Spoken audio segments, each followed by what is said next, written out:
we can just move on into our regular village council meeting of April 10th, 2023. Call the meeting to order. Dana, will you take the roll, please? Trustee Ehrlich. Here. Trustee Goldberg. Here. Trustee Hansley. Here. Trustee Hanky. Here. President Lamont. Here. Trustee, Solly. Here. Thank you. We have an agenda before you. There's a motion to approve the agenda. I move. I'll second. All right. Between Mark and Pam. Any comments about the agenda?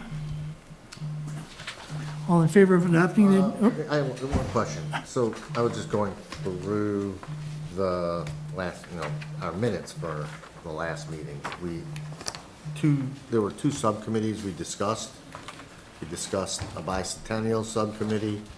We also discussed some type of utility commission committee.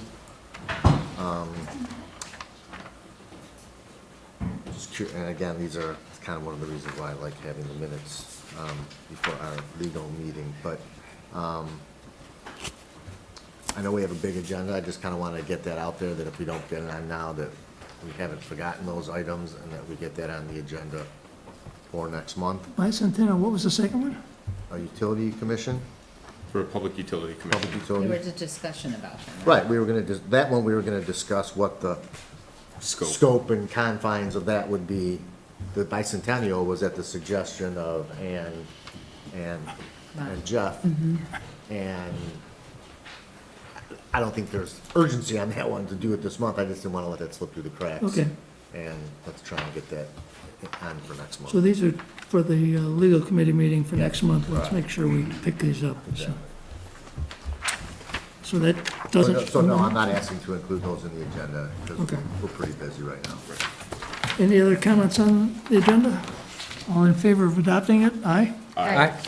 Okay, let's move on. We have minutes from the March 13th, 2023 meeting. Yeah, are there any comments?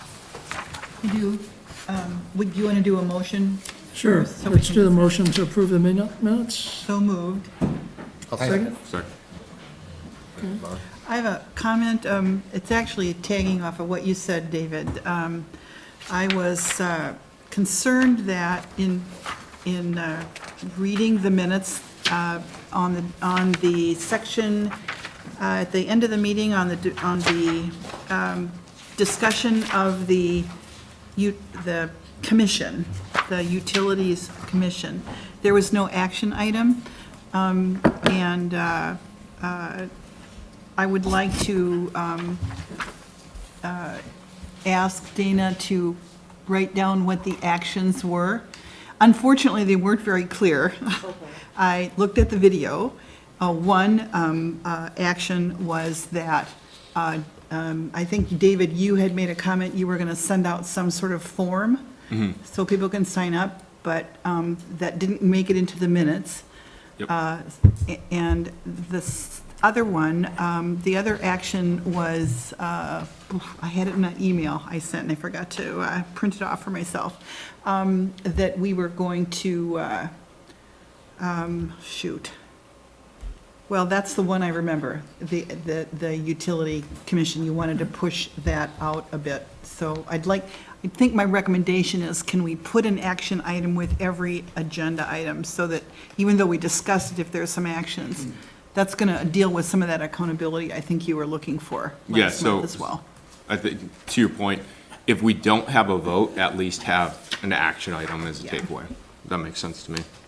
Didn't you recommend something about a form that we could pick things that we really were passionate about, that we wanted to? Yeah, so I'll- That was Yeah. another one? Yep, yeah, that's what Pam's referencing right now. That was that, and then the other one, I thought I remembered what it was. Bill, you had said you wanted to champion the priority lists. My comment, I think, was I didn't understand what projects this committee would handle, and I wanted us to figure that out before we move forward. What are the specifics of, what's the charge of this group? What are they gonna do? Okay, so that sounds like that's the item And that that we're goes- bringing to the legal. Right, Yep, right. Perfect. Okay, we're still considering the minutes. Anybody else have any comments, Mark? I do. Section G, we were talking, first, Dana, thank you, you did a great job on these minutes. Section G, we talked about the open burn ordinance and talked about changes. And in reading the packet, I think we might have missed one or two. So I guess what I'm asking is, when we talk about changing these ordinances in the fly, or making these revisions of the fly, let's try and capture what those suggested changes were, because I think we might have missed something. So, thank you.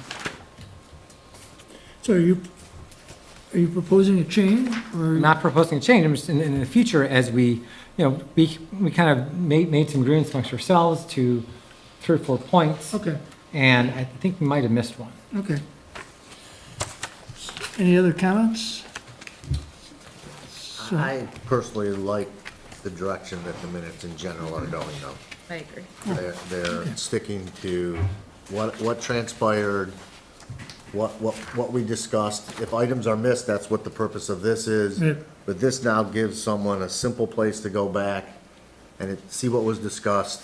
If you need details, that's what the videos are for, transcripts are for. So these are so much easier to read right now. So again, miscontent happens, and that's great, getting that fixed, but the general overall tenor, I think, is really going in a good direction. Great.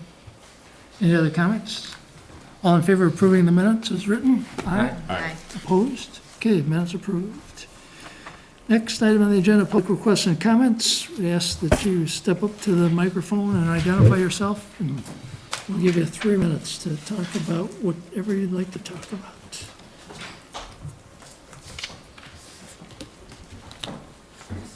How are you? My name's Joe Wanger. I live at 25866 Balsam. I have gone through quite a nightmare trying to work through an issue with the village. Roger and I have met. Peter has received some correspondence from me. And I don't know how this interaction works, but I've sent Peter 2 times, 2 emails.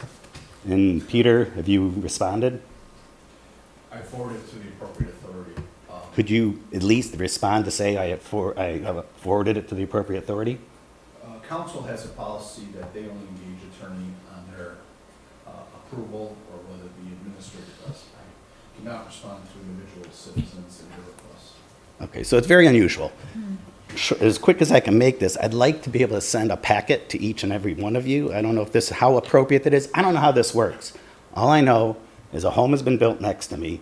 My house is inundated with water since the construction of the individual's pool. I have video, I have pictures. Roger's been to my house. Bill Dinnan, the village building official, has acted in a manner that to me borders on malfeasance. And I have endless pictures and endless documentation. I have done everything I can. I hired a civil engineer on my own behalf. I have a report from that individual. I've been trying to contact HRC, the village's consultant, but they won't speak with me. Roger won't speak with me for reasons I don't know. He handed it off to Peter, who has yet to respond to me. Is this how the village works? Because honestly, this is the first time I've been in this situation. I'm a small businessman. When somebody has issues of any sort, good or bad, I contact them immediately, as quick as possible, address it. I can say, I can't, take care of it today, but I got your correspondence. These kinds of things, to me, are just normal. What I've suffered through for 1.5 years, as Roger knows, is something that I've never experienced in my 61 years. And I don't have to tell you guys, I'm not interested in telling you how much I pay in taxes, and I'm not trying to be that person. I'm telling you that his video on here of water this high on my neighbor's property against the silt fence, gushing across my lawn into the well of my basement. The window of the well of the basement broke. I have pictures of all of those things. I cannot get any resolution. Bill Dinnan hasn't done one thing. Matter of fact, everything he sent me, he told me that there's a Michigan, what the heck's it called? Not drainage, some thing that says that water courses normally. I responded, that is true. But when you build a brand-new house and you raise the elevation, which if you could please come to my house, he has boulders Yeah. this high. Jeff, we're out of time, but I if know. you, I- if you do have some specifics that you'd like us to see. Yes. Get that to Roger. Roger's our point of contact. So Roger He'll will distribute them disseminate it to you? us. You can. Right, and he'll distribute them to us, Jeff? and we'll, yeah. Right, so thank you. Thank you for coming here. Thank you. I'm sorry that you're having this trouble. First I've heard about it.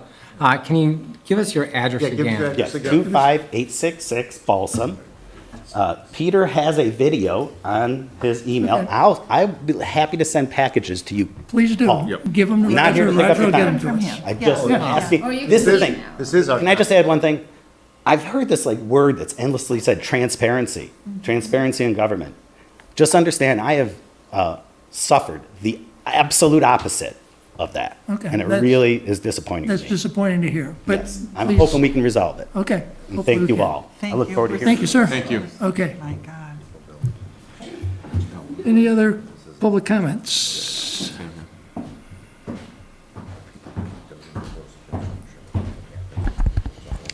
Good afternoon. On Wednesday, March 29th, 2023, I started an online petition. The name of the petition was Improve Service and Stop Outages in Franklin by Establishing Utilities and Technology Committee. The copy of the petition was power outages, call drops, and loss of internet service is a regular occurrence in Franklin, harming residents and creating life-threatening hazards that can be avoided. The frequency at which residents are losing cell service, internet, power, and by effect, heat and water is preventable if the village prioritizes these issues. The administration needs to partner with utility companies, municipalities, and commissions, leverage its resources to improve village services and reliability. One immediate no-cost solution is to establish a Village Utility and Technology Commission to recommend actions and oversee investments that improve service and enhance reliability in the village. The administration needs to act upon these recommendations to benefit residents. The village's trend of inaction and false starts in the areas of utilities and technology create a growing and preventable danger to Franklin residents. We are demanding immediate and concrete action to prevent further endangerment to Franklin residents. Continued improvements to technology, infrastructure, and utilities across the state are available and accessible to Franklin. We recognize the occasional power outage and dropped call is inevitable. However, some risks are outside of village control. However, there are many improvements and changes the village government can make to reduce the number of outages and improve service within its boundaries.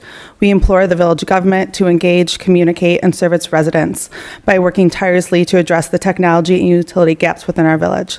The village administration has a duty to keep us safe, healthy, and connected to basic essentials like power and water. We now call upon you to fulfill that duty.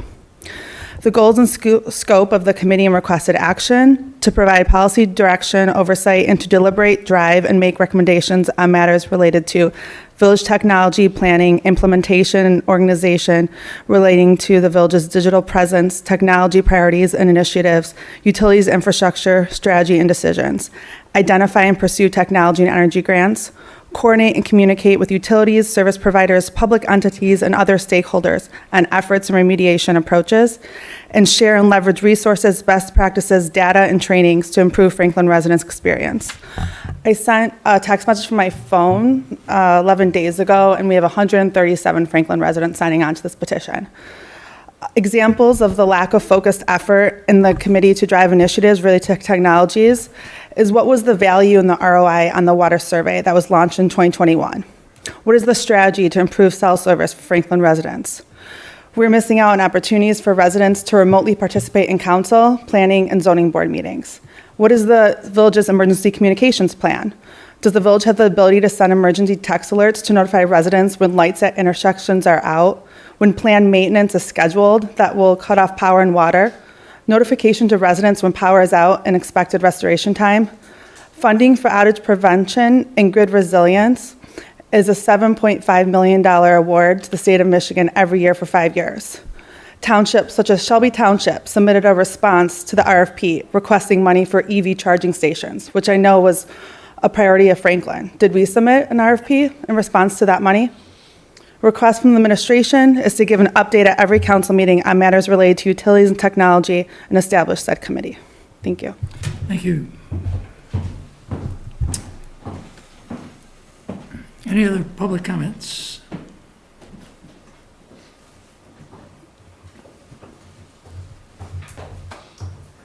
Joan Miller, 31010 Oak Leaf Lane. It's just an update on the two wires that continue to hang over the, they're Comcast wires from going down in February. And I've been in contact with Comcast, and I got several job numbers. They were going to pursue and take care of it. And when I didn't get any results, I called, and the number got lost, so they gave me another number. And I called again. And this time when I called, they suggested I go to a Comcast office on Southfield, which no one telegraphed. And I did do that, and they were very nice. They gave me a number. They said, this is the problem. We're going to take care of it. So on the 20th of March, Comcast came out. They verified it was their equipment. They said, we have to get the right people to come out. On the 21st, the very next day, another Comcast came out, and he took pictures, and he says, oh yeah, this is hazardous. This should be taken care of. The wires hang from, there's two of them, like from the wire there all the way to the ground. Today, my lawn people came, and they said, you gotta do something about that before we can do lawn work. So anyway, on the 30th of March, I called, and I said, hey, what's the status? You've taken pictures, you said it's your, we don't have any record of this, so I'm back. I just want you to know, if you're considering Comcast for a cell tower, tell them to come to my house and fix that Fix first. that first. I'm sorry to take your time. No. It's No, just- don't. No, we that's want to what know we need. that. So, Thank you. Joan, thank you for coming back and talking about it. We should figure out Roger, what, do you have Roger needs any, to call them. Roger, do you have any contacts, Roger Fraser? Sure. Do you have contacts with the Comcast that you can follow up on this? We'll follow up on it, but we also have a cable board that is responsible for Comcast and Comcast behavior. Hang on, we have a representative And he's here. And he's in the audience. Rick, you want to see what you can do, please? Okay, Okay. okay. can we make sure Joan does not have to come back for a third meeting? But we like seeing Joan. Pretty good about responding to issues like this. I'll make sure Okay, context right. Good. Thank you. thank you. Thank you. Appreciate that. Any other public comments? He's leaving now. Oh, That's it for public comments? Okay, reports for village officers and agents. Dan Roberts, police report. Good evening, everyone. Hopefully you have our written submission. I really don't have a lot to add in terms of the crime issues from last month. I did want to comment on a couple other things. The report itself was amended based on a request from Trustee Henke to include traffic stop data from broken down between Franklin and Bingham Farms, and that's reflected in the first paragraph there.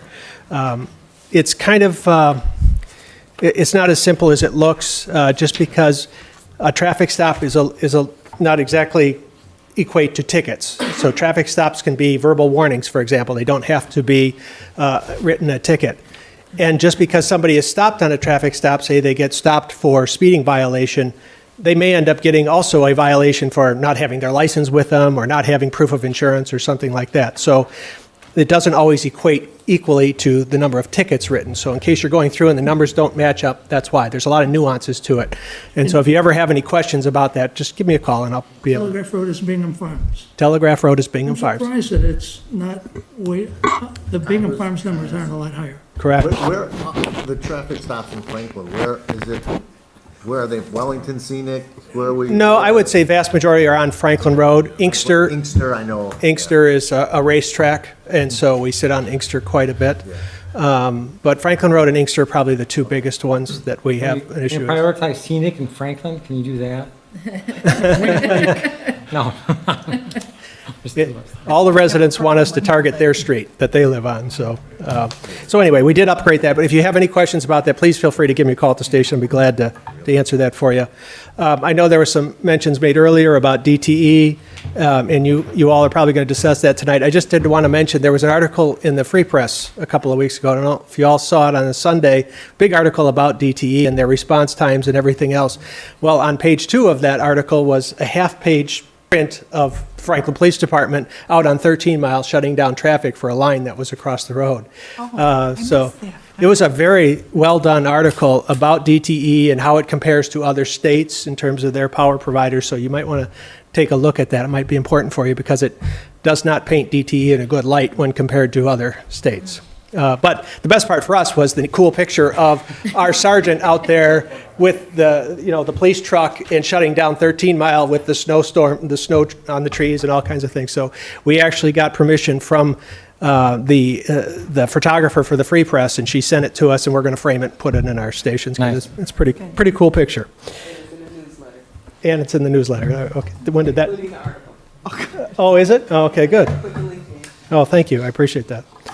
Other than that, we had a ton of people out of town these last couple of weeks, so we've been doing house checks on vacation house checks. Fortunately, a lot of those folks have come back now, but over this past 3-day period, our officers did 130 house checks in Franklin and Bingham Farms. So they got dizzy walking around houses. But that's it. That's all I have unless you have questions for me. Real quick question. Yeah. So I believe on Thursday, it was Thursday, DTE had a scheduled power outage for maintenance of their lines that took out the intersection of 13 and Franklin Road. Right. Did they provide any notice to you ahead of time? None, but we saw that the intersection was down and we went out and put stop signs out there. Yeah, But we, appreciate the work on that. I didn't know if it was, we had no idea it was planned outing. I mean, if, it could have been, I assume, we just assumed that it was a line that came down or something, but Yeah. we did go out and put stop signs out at that intersection, but no, they don't, they're not good about coordinating with us either, so. I just so you appreciate know. that. Yeah. They're pretty frustrating. Yes, to us too, to law enforcement in general.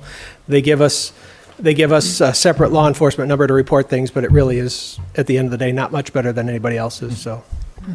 Chief, I got a couple of questions. So, Sure. a couple of the incidents, one was larceny for mail. Is that porch pirates again? No, that was actually some personal mail that was taken out of a mailbox and then subsequently used to create fictitious accounts in that person's name, in that resident's name. And that was reported? That was reported during the month, right. Yeah. Well, I mean, was somebody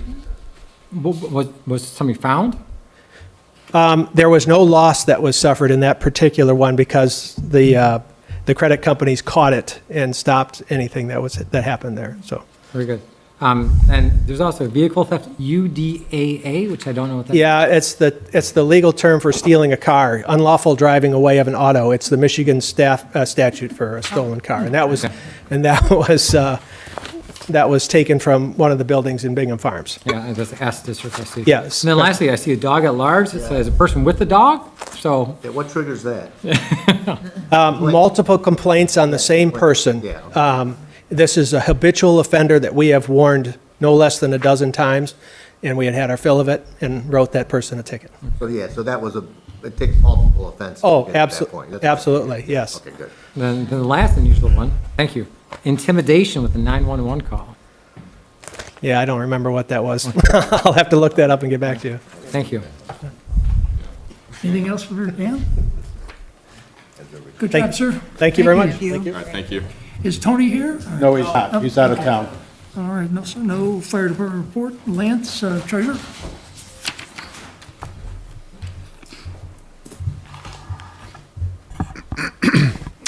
Good evening, trustees and president. Please accept my written report in the capacity as the village treasurer. The bills list report for this month totals $201,510.39. The amounts on the bills list are consistent with normal monthly spending, and the expenditures are generally consistent with our budget. The bills list for this month includes a large entry. There's a handful of entries, but I added them together of $27,117.45, and that's for emergency storm cleanup paid to Owen Tree Service. The village has sufficient funds to meet its current and anticipated obligations, and the list of account balances in the package is as of April the 1st. We hold at First Merchant Bank. The balances in interest-bearing insured CDs held at multi-bank securities is also included in the consolidated report. Any questions? Questions? Thank you, sir. Okay. Questions on the bills themselves, is that second? That's the next thing, submission of current bills. Do we have a motion to approve the A motion Bills to list. approve. A motion to approve. Second? Second. Questions? Okay, so I have one, Go ahead. one question that I have, and just, it's a curiosity with regarding the plowing of the roads, for example. It seemed like this was a very mild winter. We paid a lot for the trees being, you know, the cutting of the trees and things, but it seems like it was a mild winter with less snow plowing and maybe and less salt. I'm not sure. It felt like that to me. I could be wrong. There has been less snow plowing. and So I'm less just wet wondering, our agreement with the company that plows the streets, do we pay a yearly fee like I do for my home where they push 10 times and it's the same fee? Or do we pay per time that they plow? plowing. We negotiated a contract with the contractor this last year that provides a minimum of X amount of dollars each month. And during the course of the year, there's a threshold that if he exceeds that threshold, he also submits to us a detailed report of all the work that they do. And we take a look at the two of those issues and compare them. And at some point, if he exceeds the threshold, the minimum threshold, then we pay him based on what he's actually done, but he has to do it for the whole year rather than any portion of it. So it doesn't get reconciled until the end of the season. So it's not just snow plowing by itself, it's snow plowing, tree clearing, all of that, because it's the same company that does everything? It's storm work. Storm work. Yep. So Got it. Of the $36,000 we paid to Jerry Johnson last month, how much of that was standard stuff and how much of it was storm cleanup? I couldn't tell you off the top of my head. I'll have to look that up. So, that was one of my questions too. So even though it was Owen's job to deal with the storm cleanup, and they did on two different dates and on 5 different instances, Johnson also did some of that. One of the things. They hadn't been out yet. He was obviously closer to the. Well, he was closer, and Owen was not as responsive as we would Right, wish. initially, right. So, And in fact, overall, so that's why you've got it broken out here on that 310 payment. Right. The first one, the first 18, they just happened to both be 18. The first 18 was what we would normally pay for our Right.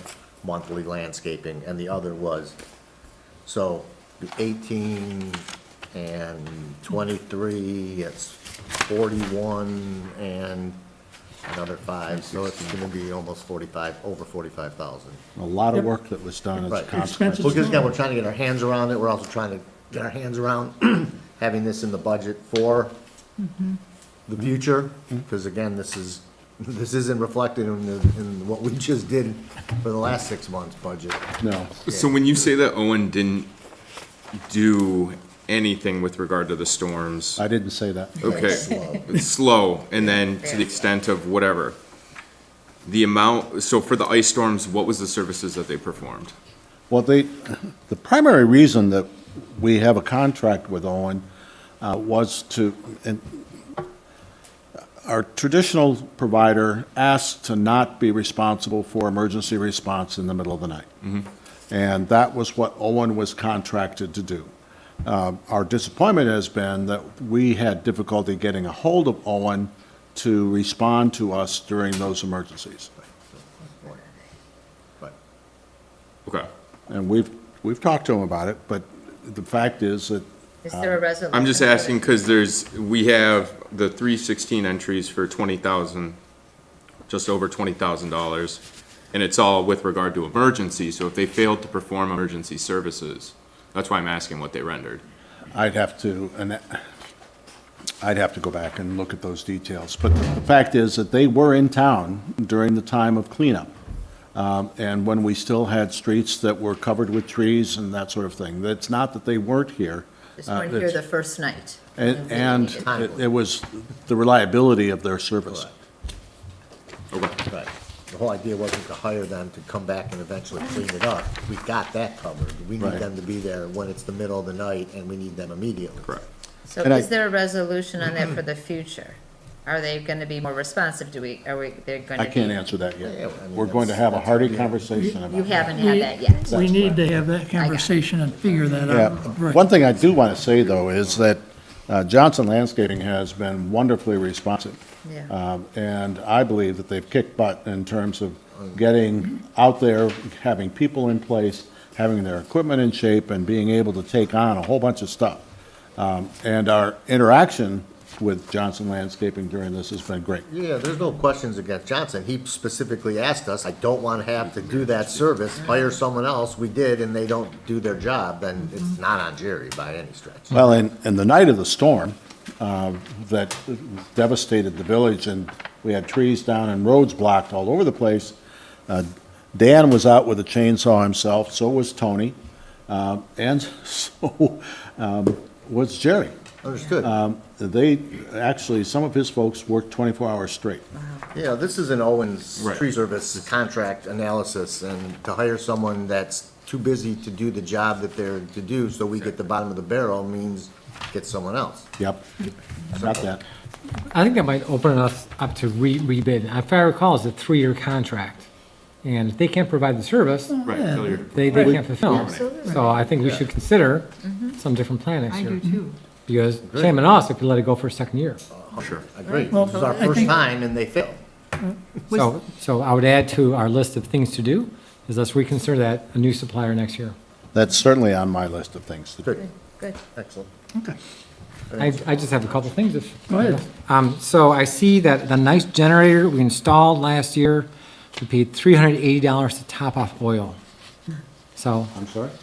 we had installed these nice generators in the last 12 months. Yes. Here, and we paid $380 for them to come out and top out the oil. So I'll volunteer to top off oil on the generator for less than $380. Well, don't forget the oil to top it off. Costs us I will an donate it additional to the village, 190. frankly. Yeah. But For the actual oil. you know, it kills me that we just spent like $30K to put these generators in. I don't understand why it ran low, probably triggered an alarm, then why we have to pay $380 for that. So that's unacceptable to me. So, Fair question. Both generators? well, it looks like one went off, had a low alarm, and then they spent $190 to come here visit, Yep. put in a couple of quarts and left. Yeah, from this breakdown, the way that I'm reading it, and maybe it is based off of 2 generators, but one is for the actual service and then the other one is for the materials. Yeah, but that's insane. So I think we should ask Joe Isaac, who put this in. I want to credit back for the $380, frankly. Mark, I have a generator, I pay $150 a year for annual maintenance. Is that the annual maintenance thing? No, it says Or emergency is it- visit. That's what it says, but is it, Does it count as? I doubt it. I'm guessing it ran so long that it hit the emergency level, shut off. So- And we had to did we have the generators shut off and not work at any point? Yes. That's what happened. Bill, I'll do yours for $150 too. I have to do that. you gotta change the spark plug too. I can do that. Well, and frankly, the one that's outside here broke down last year, and they had to put a whole new engine in it.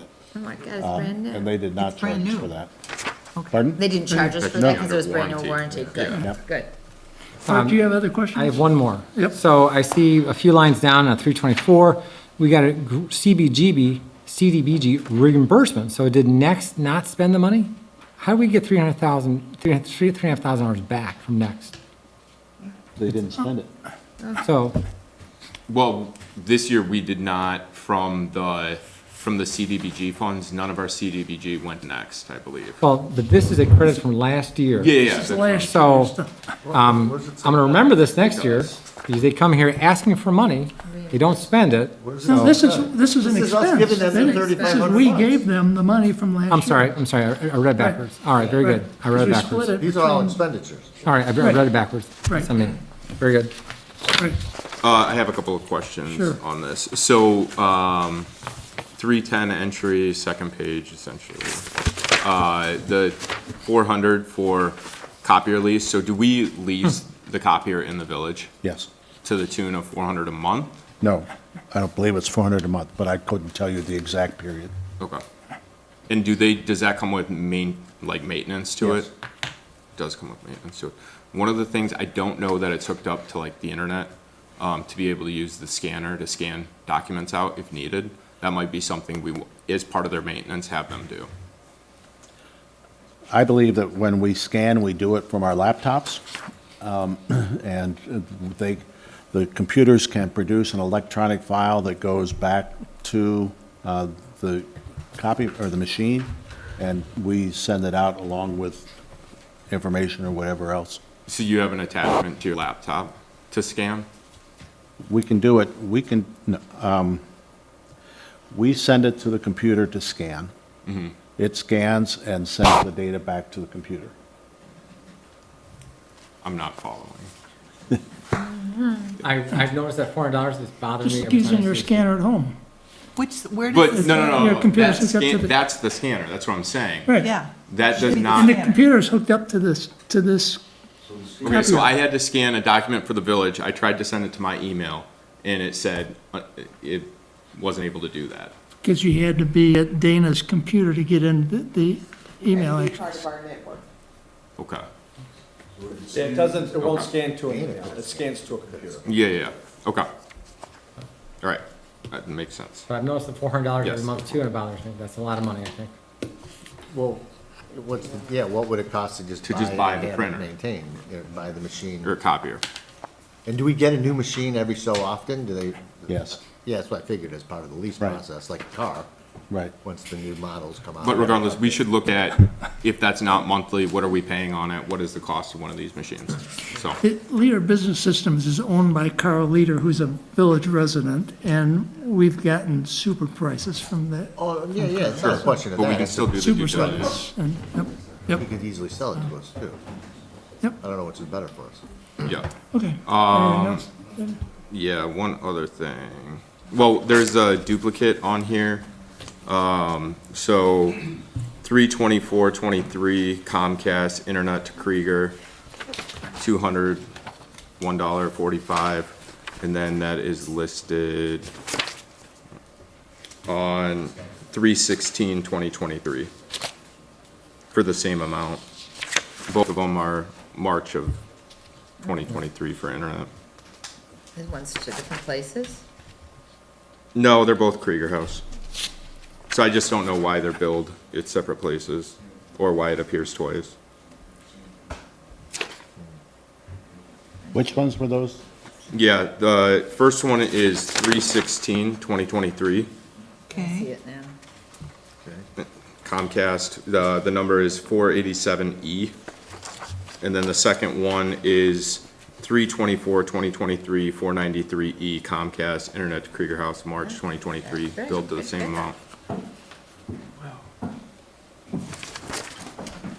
So that's just, Maybe it's a typo and one's February, but check it yeah, out. let's just make sure we didn't get billed Right. twice. Right. I have two more thoughts, I'm sorry. First, I struggled paying $200 every month to internet at the Krieger House. I have no idea at all if we're getting any bang for the buck for that. That's a pretty high premium just to sit across there. I do not understand why we're paying $200 a month for that. Yeah, my personal feeling is, and I can bring this up during your report, Roger, but I would like to see like a list of who's rented and for what purposes at the Krieger House to figure out the utility of continuing to pay out $200 a month on it. There's no shortage of amenities we could pack into that place, but I don't think we get the bang for the buck, so that's a thought as we talk about finances. Last question I had, a question for you, Roger. On 3/16, we paid almost $400 for the new radar system and the new police vehicle. If that's the Bingham Farms police vehicle, which is the new one, they probably should have carried that cost, I think. They pay for that vehicle, that $390. Those additional costs associated with a particular vehicle, to the extent that they're not part of the purchase but part of the equipment, are shared as a percentage of our overall cost for police services. It's split between the village and Bingham Farms. I recall from the contract that they cover all costs associated with that vehicle. So, but we can talk about it offline. I'm good. Okay, any other questions? So you have a motion and a second to approve the current bills. All in favor, aye? All right. Opposed, nope. Okay, special reports. In terms of my report, I just want to talk a little bit about wireless service. The committee that we put together has had a couple meetings. We met with T-Mobile and with AT&T, and it's a fairly productive, good news out of both of them. Both are moving forward with plans to add more cells to the distributed antenna system. They'll actually be small cells, which is a variant of what we have. T-Mobile is, I don't have exact timing, but T-Mobile is a lot further along than AT&T is. But AT&T was very open and honest and listened to us. And they need to get their business plan together and approved. And so I feel pretty good about both of those. We've talked to Verizon. Verizon says we're good. We don't need to do anything. So that's kind of where we are with Verizon. One issue we did raise with both is fiber optics, and which is a side issue from wireless service, that it would be nice to have a fiber optic network in town. It's a tough sell. We really didn't get a commitment, and it's something that we may want to look at grant opportunities or whatever, if that's the direction we want to go. But help from T-Mobile and AT&T is probably minimal. They'll put in the fiber optics that they need to operate their system, but that's it. So that could be a good alternative to our friend Comcast too. So that's my report. Was there an idea of how many nodes you were talking about? At least 6 for each carrier. So 6 more. We have 6 currently, We have right? 6 currently, so it'll double the number, right? And did they give you ideas as to where? Yes. They're in different places. It's interesting because AT&T was more the center of town. Both of them hit between Telegraph and Franklin Road a little. T-Mobile hit Inkster Road a lot more and South 13 Mile a lot more. So, but again, their decisions were based on the service their service measurements and where they need the help. So. I have a couple Go ahead. questions. One is just a procedural question. I had requested that we have a regular agenda item under old business for cell update. The cell committee update, because As a standing item. as a standing item, I would thank you for your report. I would like to understand that whatever we're hearing is from the committee and that it should be a progress report. And this isn't enough. It's about a couple of conversations and I don't have enough context to know what to do with that data. Like, are we moving forward? When are we going to have improved cell service? And how are we going to measure if we have it or not? How are we going to know if the cell service to our residents has actually improved since this committee started work about 18 months ago? I am also mindful of the fact that, we've got one of our residents here who's pushing us to create a committee or a commission to oversee getting things done, basically. And this, to me, is an example of why residents, 130 or however many residents signed a petition, that we're not moving fast enough on this. So I'd like to know that this is the committee's position, what the committee has been doing, and what's next. And we talked I'm not about this. criticizing you, it's We just- talked about this in the committee and decided the best alternative is a short report that I would do.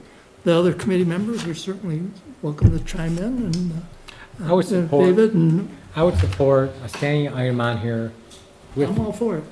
here are the 5 things we're working on, here's the 5 companies we're working with, here's what they're committing to, here's the deliverables to it, some measure of success. Yeah. Does this answer all the residents' complaints? How many are we hitting? Are we hitting half of them, part of them? We don't know yet. So- That's exactly what I want. And some context for people like me who don't live there. I'm relying on you every month, and I think about other things between council meetings, and also for residents who tune in or don't, and don't have the continuity. So it's really maybe a more robust, like you said, review and tell me what's coming up next. What'd you do? What's next? And when is it going to be done? And it's easier to formulate in our minutes for people, for residents to review. Anyway, I have no problem with that. To further update on what Bill said, in the course of last month, we have now met with AT&T and T-Mobile both, have had pretty open and honest discussions about how do you fix in the village with small cells / DAS versus cell towers. I think, it's taken, we've come a long way in with regard to how these carriers view the village of Franklin. Because up until the last couple of years, we were considered, against anything that has to do with enhanced cell service through cell towers. Our ordinances were considered, to be anti-cell tower, even though they don't even necessarily say that. So, in our meetings with them, and I think this last meeting with AT&T and then, with T-Mobile and then with AT&T, they're having open dialogue now. They recognize that we've come to them saying, look, we just want to fix it with whatever's best. And unfortunately, the conclusion that I think even myself has come to, which is what we've all envisioned, is if we were going to have to do it with a cell tower, it would be to put it in the center of the village here where we're now high up. But that in and of itself, from what they've told us, will not do it. Because a cell tower does not cover 2 square miles of coverage. They at best can do 1 mile, and they don't even do that even that's very really well. interesting So, information. our problem isn't in the center of the village. So we've asked them, and I can tell you that for the first time in our last meeting,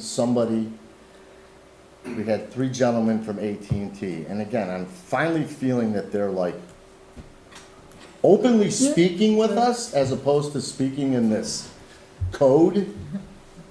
And, they pretty much so said, we asked them, so we have these cell towers around the outskirts of the village. Why don't they help us better than they do? And he explained to us, and if everyone looks, every cell tower has 3 of those transmitters on it. Each one covers about 120 degrees. That's why there's 3 of them. But yeah, none of the ones around us are pointed at us.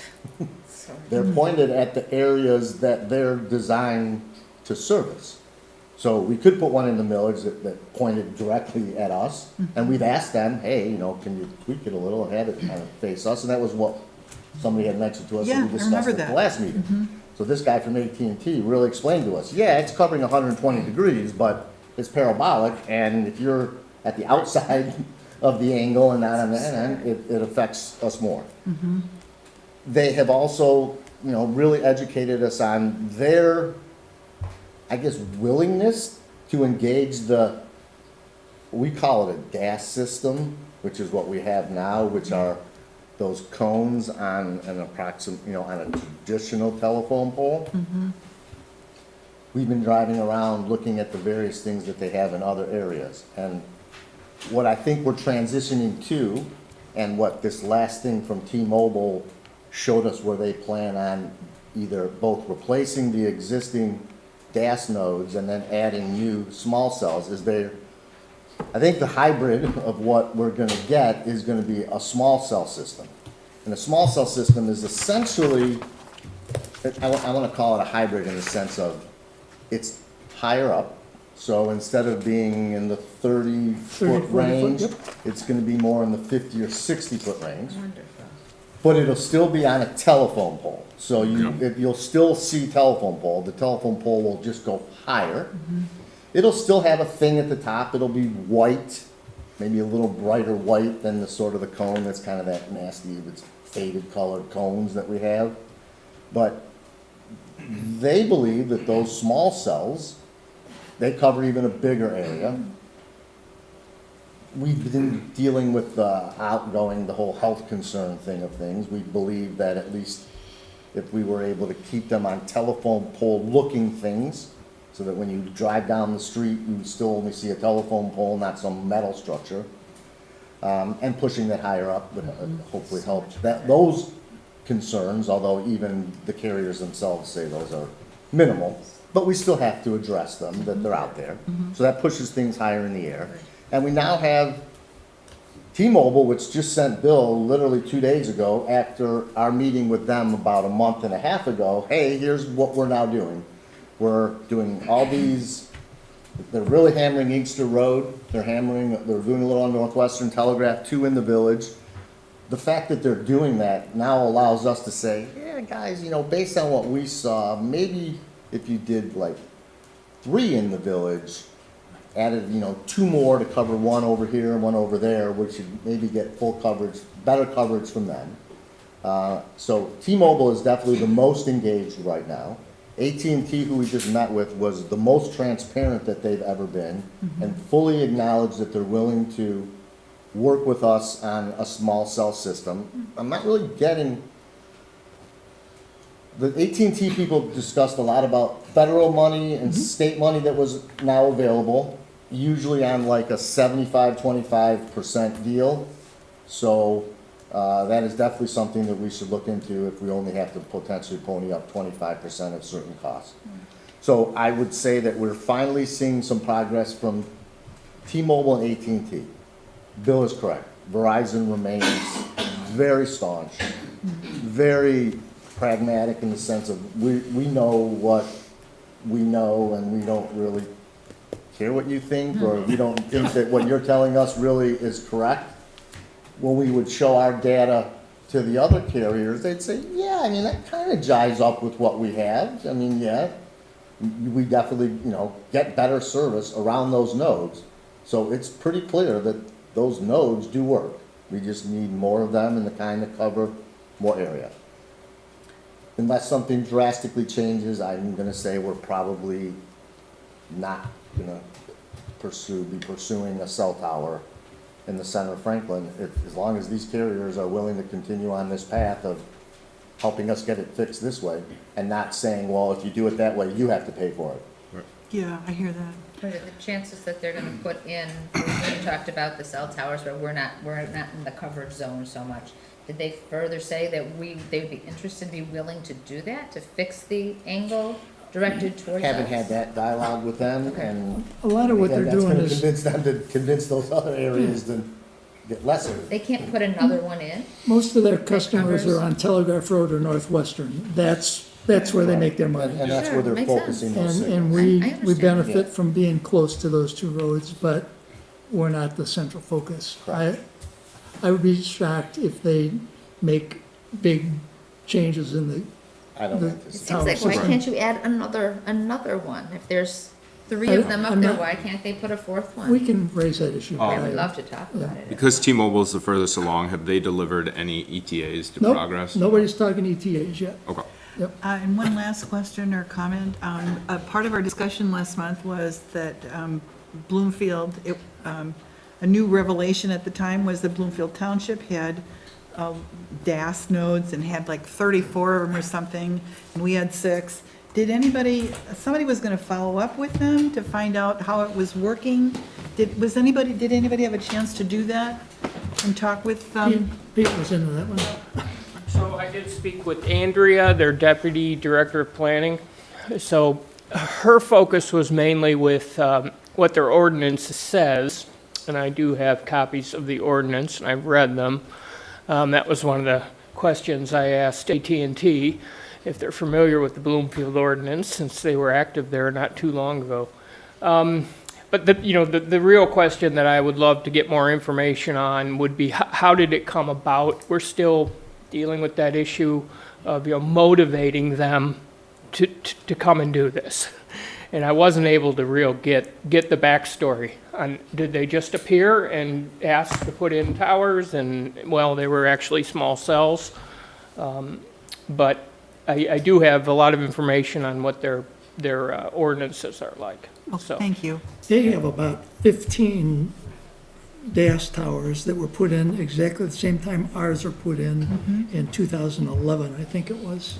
So, and that was a lot of AT&T's motivation is, hey, there are more of them up there, they work better, let's do the same at Franklin and increase the density, so, Okay. right. And the thought is replacing the current ones as well as I- putting new ones in? We have not gotten a commitment to replace the current ones yet. We're adding, we'll have to Keep working on get to that. that. That Right, would be great. right. Thank you. I appreciate the conversation. Okay, very good. Any other council members have reports? Comments? I have one question. It's really an observation question for Roger, and I know we're only a few weeks removed from all the snow being gone, but I just happened to do the turnaround at Telegraph and 13 Mile a couple times a day. So, like, who's responsible for all the trash that's in the Telegraph right away? The Yeah. 13 Mile Road right away? Franklin Road's not so bad, a couple little things here and there, but Franklin Road actually looks much better than the two. Telegraph is disaster right now. So you're talking about on Telegraph, just the Just right median? on the right of way. I'm not even talking like back far enough that it would be, I know how far the right of way is on Telegraph Road. That thing goes well beyond where the garbage is, let's just say that. So who does that? I mean, is that Bingham? Is that MDOT? Is that us? And we get, like, who cleans that out? It looks so bad. My understanding is that the median is done by the state. Not the median. Not the median. It's the edge. It's the, Yeah, so if you do the turnaround at 13, if you're gonna come around to go right, you know, Yes. to go west, you're just staring there, it's like, it looks like a war zone. and Mark raised this issue with me a few weeks ago, and I drove the Telegraph from 14 south to 13 to look at what was there in the brush, basically. Exactly, And it needs cleanup. definitely. We haven't budgeted that here. So that would be on us? That's not our I right of way. believe it is. So it's not our right of way. It's Somebody their right, drives it's down there and Bingham's gets right pulled away. over. No, I'm Chief pulls talking someone about, over and I'm gets a talking about ticket. west side of Telegraph Road between 14 and 13. Yeah, Right. Right. still not our right of way. We don't own that land. It's not our land. It's Bingham Farms land. If somebody Right. gets pulled over on Bingham Road right Right. there as they're turning around and they pay a ticket, none of that money comes to us. That money goes to Bingham. So Mm-hmm. can Bingham help pay for the cost of maintaining what I consider their right of way? I'll have to look at that. Okay. Sure. Yeah, real quick, just wanted to say, first of all, thank you to all the virtual guests today. It's nice that we're able to deliver the virtual streaming and the live streaming, so thank you to everybody that's helped make that possible. Is that announced? Does everybody even, like, It was, I guess so. you'd have to be watching to know. Yeah, but- exactly. So again, this is our first meeting that we've had live streaming. Read the newsletter. And it was in the newsletter. And so thank you, Dana, for posting that in the newsletter and having it at the top, so it was nice and prominent. And then I also wanted to share, when Chief Roberts was up, I had brought up the fact that DTE had a scheduled outage, and I just wanted to convey my experience as to how I knew that it was a planned outage. Is immediately when it went off, I looked across the street and saw lights flashing, the orange lights flashing from a maintenance truck and a spotlight up in the air. So I assumed that it was a down power line. And so I drove over to it and then turned around. By the time I had turned around, the maintenance truck was gone. So then I went up Franklin Road. And at that point, I had realized that the intersection lights were completely off. The stop signs weren't there yet. So I assumed that our police department had not been contacted, but as I was coming up Franklin Road, they had already had all of the construction cones out, and they had already had the signage that said traffic down to one lane. And so what my concern is not only had they scheduled this outage, but they've also inhibited or they reduced our traffic down to one lane without contacting our village. This to me is a perfect example of what I was saying with regard to the Public Utility Commission, as well as what I believe was part of the motivation for the 130 people who had signed that, which is we do not have the power to control DTE because it's a private company, it's a public utility, but that doesn't mean that there's nothing that we can do. We can try and hold them accountable. We can try and improve communication, and we're going to continue to exhaust ourselves unless we leverage the people within the village to assist us with these type of things, with these communication strategies to the people. Because, for instance, we know several families who are relying on medical devices, and when it is possible to avoid an outage, or at least give people the opportunity for notice of the outage so that they can make additional plans, there's no reason when it's scheduled that we should strand people in their own homes or force them to go to a neighbor's house who fortunately has a generator. This is something that, again, is avoidable, and I strongly urge that we listen to the 130 plus people that were accumulated over 11 days to not settle on status quo and continue to push ourselves on what are the small improvements that we can make to make our village residents' lives better. Thank you.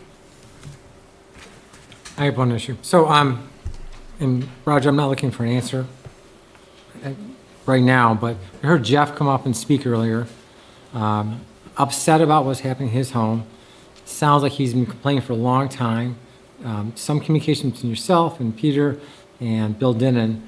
It's not the first time we've heard complaints about lack of communication, lack of responsiveness. So what I'm interested in starting to do is understand what phone calls from residents are coming in and log them in some manner, and what's the resolution?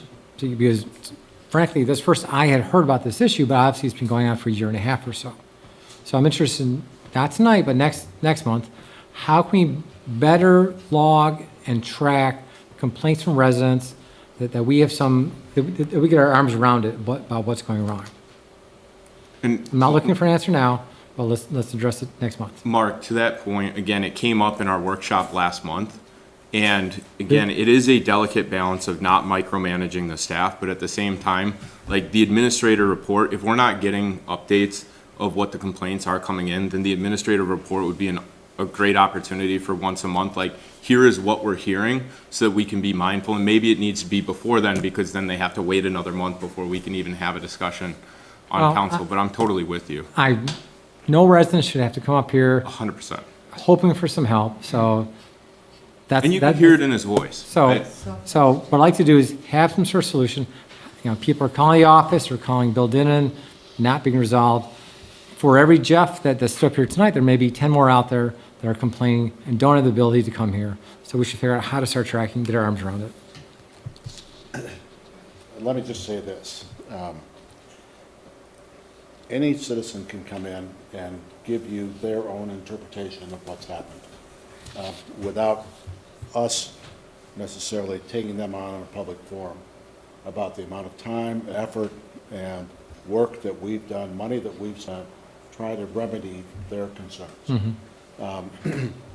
And this was not the time nor the place to have that conversation with you. And there are a number of things that I would not do in terms of our responses to citizen complaints and have it resolved or spoken of in a public forum.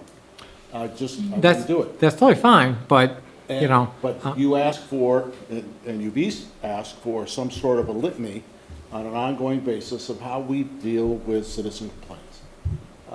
And I will just tell you, there's lots of things that we can talk about that we've done that everybody's very happy about. But there's also going to be a certain number of those that are done where they're not happy. And frankly, there's some that we cannot appease. So, and I recall we had an issue last year with a different house, the different water trouble between two neighbors. I remember that, visiting those houses. Having data, having facts, you know, this is not the time to argue with the person coming in for the first 2 minutes, right? But it'd give us some context. Oh yeah, there's been 15 communications between us. These are the things that have been done. It's fair for us to understand what is the true context. We don't get that. All we hear are 2 minutes from this person who's upset, clearly upset. So I'm asking some ways to get better context for us, what the backgrounds are for these things going on. On everything we do? Well, I'm not asking, Hang on, he's asking, Asking for- real quick, you're asking for professional discretion, right? Like, it goes back to what I had just said, there's status quo and then there's incremental improvements. We had somebody come and speak publicly about how they don't feel that there's been transparency, that they don't feel that they've been helped, and not a single one of us have heard of this issue before. And so there has to be a happy medium between you telling us every single thing that you hear about, or aggregating it out and say, we have a personal dispute, or we have heard 4 or 5 complaints about the same thing, because us as policymakers have to make a determination and set priorities for the village of what is redressable and what's not. And we also have to take the heat that if we're not gonna redress it, that part of that is gonna fall on us, regardless of whether ultimately you execute on that type of stuff. We are the public faces for the village, and not having that type of visibility does not provide us the opportunity to have a conversation with the public about what they're going through. so what I'm asking for, Roger, is just a plan. What do you propose to address?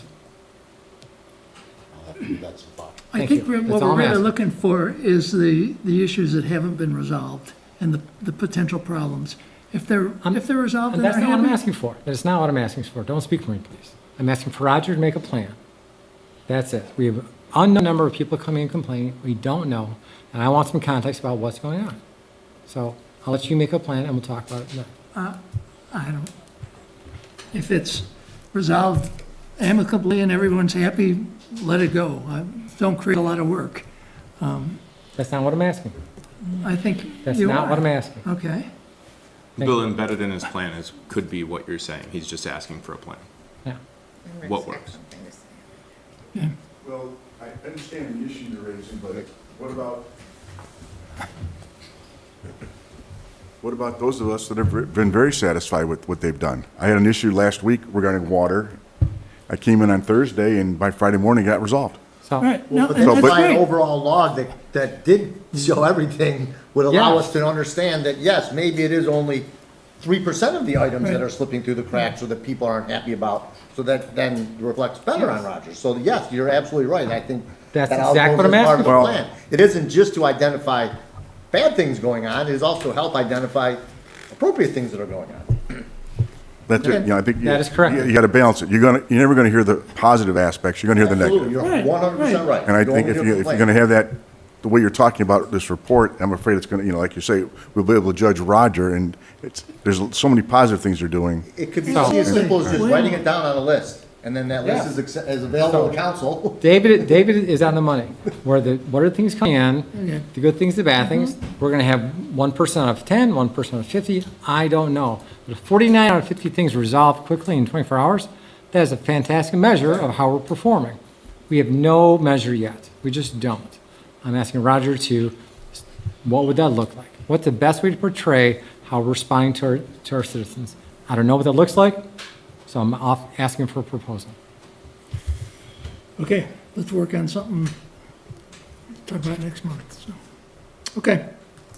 Any other council reports? Pete Halleck, you want to talk about planning, anything to say? I'm sorry. He's got a chance. Oh, sit down, Pete. Roger's turn. Roger Fraser, Administrator's Report. One of the things that I'm going to just skip a little ahead on our Main Street report, introduce David Leclerc. David is the gentleman who was helping Dana here a few minutes ago. Dana is our new Economic Development Main Street Coordinator. He has an interesting career in a variety of fields, most of it in banking. And he has an unbridled enthusiasm for the opportunities that exist in this village to do cool stuff in a place that he really thought highly of before he ever came here. So I'm delighted to have David here as a part of our staff. Today, it was sort of interesting because we were short because of illness in the front office, and he wound up answering the phone. And it was interesting to hear him handling the phone calls, particularly in those areas where he hadn't a clue what he was talking about. So, yeah. Welcome. So, David, welcome to the village, and Roger has hyped you highly, so we have high expectations for you. I'll try to make it up that pedestal somehow, and I'm glad to be here, and there is a lot of opportunity here. So, thank you. I look forward to having conversations with each and every one of you over the next couple weeks. I want to hear your expectations, your wish list, and how we bring better customer service to our community, our business community. Yeah, give you an example, we had somebody call on the Van Avery building today, and we're looking at how we can accommodate some of the needs to make it happen that they're looking to do.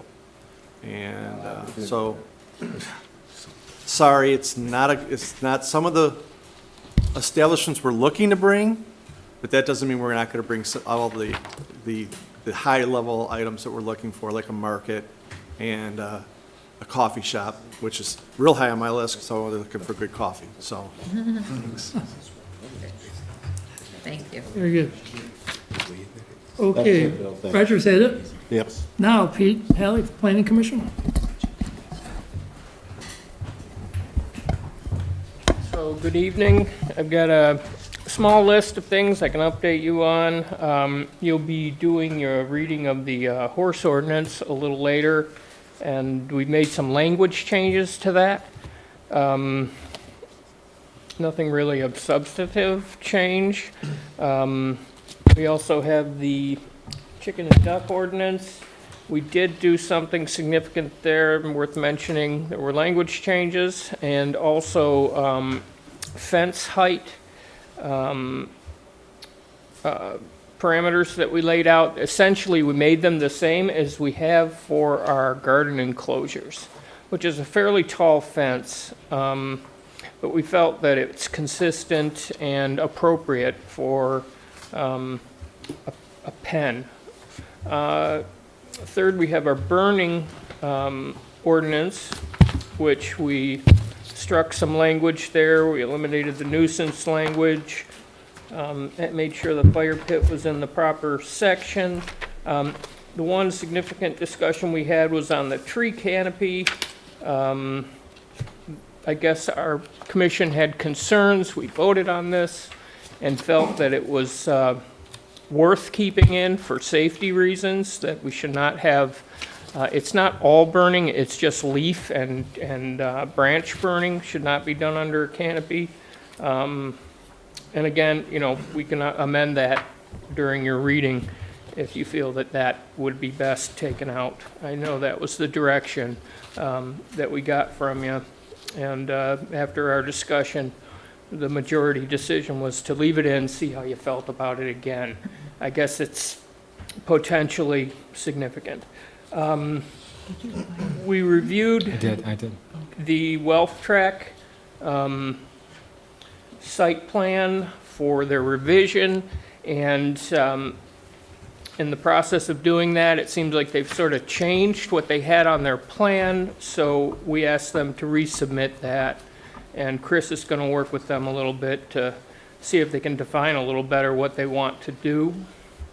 You'll also be looking at the lighting ordinance, and we've made changes to that. We had a second hearing, so it's ready for your attention. And lastly, we have our master plan. So Chris has submitted that. I don't know if it's made it into your packets. Okay, Gotta get the legal first. okay, so it's still in that phase of the process? We need to prepare the appropriate document for council to consider. Okay, okay. Perhaps next meeting? Right. Something, all right, great. So you'll be seeing that, at least getting that into your hands soon. So if you don't have any questions, that's it. Yep, Pam?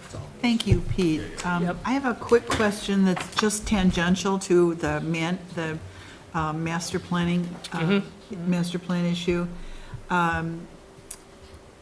When the Planning Commission chair presented the previous master plan, 2015-ish, I think it was, we got into a bit of a tussle about who owns the master plan and what is actually required legally in the state of Michigan from the council, who is council approval required, or is this a planning commission document?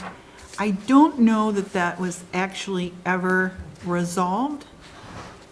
Might be that I don't know, but my request is that you take a look at that. If you don't know the answer, and ask legal committee to weigh in on that so we know what we're approving. Sure. And, Yeah, no, I'm sure Chris can find that out too. We just, yeah, it was very testy and people were wounded in the process of that discussion. okay. Is it So, something that the council actually has to approve, or is the planning commission in the purview, or is the master plan in the purview of the planning? commission? exactly, and therefore, what is our role in reviewing this? Or do we just take it? Or do we just I accept mean, it? obviously, from our perspective, we'd love your feedback. When I say go On to any, legal, it on doesn't any need to go to legal underlying. for us to review it from a legal standpoint. It needs to go to legal so that we can see that it's, does what it does, and we don't have any major questions, that it doesn't come here and get wasted, time Right, wasted. right. Not Yeah. to do a legal review of it. And my That- request The is, legal committee sets the agenda, so that's what I'm saying. Before it's gonna get on the agenda, I gotta see a document.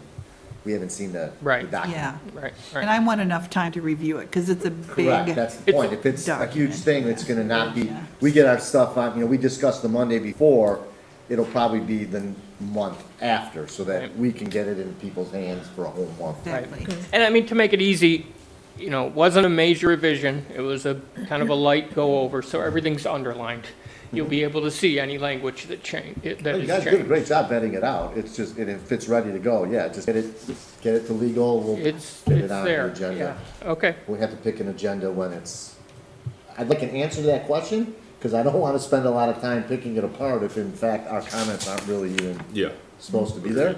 So I would like to get an answer to the question of whether, whose purview it is. I will say that there's one item in there that I think I'd love to get feedback on. And I mentioned it at the last meeting. We put some language in there about 14 Mile Road. Yep. Yeah, yeah. Pete, one last thing, and you and I had discussed it briefly before, but I would like to encourage that we have not brand-new ordinances, but ordinances that amend one that is pre-existing. Right. If we could develop a one-pager that would outline what the changes are, so that So- we can circulate that to the Yeah. community to get interest for, like, if they want to attend the meeting for comment. Right. So we did discuss it. There's a bit of a challenge. I mean, I've always been a proponent of having some English simple Yeah. language description. I mean, I guess there's a legal aspect to it because you don't want to be misleading or leave out something that you need to say. So I guess we need to get a little bit of input from a legal background, Or whether, track changes. Just give us that document. Well, I'm saying, what I would love to see is, we don't get a ton of participation at the planning commission when they're seeking public comment with regard to changes that are gonna be updated. And that's because a lot of people, and maybe I'm wrong on this assumption, but a lot of people don't have a lot of time to sit down, nor maybe the education to sit down and really understand what are the changes that are being proposed. And so if we're able to get a very plain language document that's just bullet points of, here's what's changing from what is your life today to what is your life tomorrow, and then that would give them an opportunity to go to the planning commission to have a discussion about whether they're for or against. I guess the possibility might be, without belaboring it, Chris's memos Yeah, I was just gonna say do that. the Exactly. summary. Chris's Obvi- memos are because- pretty good. Right, and it needs to come out after we've done our work to some extent. But we could get it out quickly and make it more publicly viewable, perhaps? Yeah, that'd be amazing. Okay. It really would. All right, we'll work on it. Yeah, and again, David, I'm gonna go back to, and I'm on board with you in the whole getting everything out, but getting it out also means helping yourself. And everything can't just be handed to you. You need to be a little proactive. Get us the web, I'm gonna preach it again. How many people have gotten Dana their email addresses over the last 3 months, since over the course of the last 3 months, I've said this over and over and over. I'm curious how many people have actually reached out to you to increase that. Okay, so in 3 months, one person out there has contacted Dana to get them their email address. Chris's memos are phenomenal. He bullet points everything. He says exactly the changes.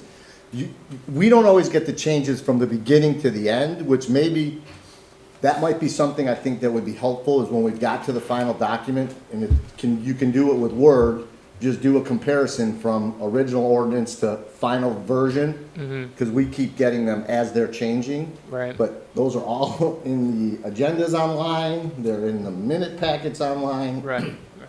It is out there to get, if you take the time to go find it. And does that include Chris's memos? Absolutely. Yeah.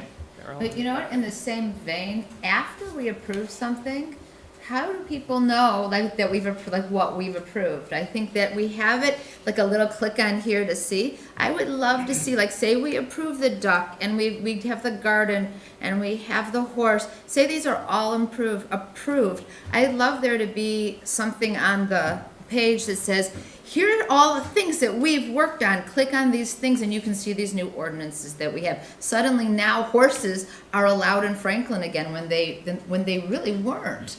And I think I'd like to highlight, market, almost advertise some of these options, because I think that brings people back to the community who maybe chose Bloomfield Hills instead of choosing here Good point.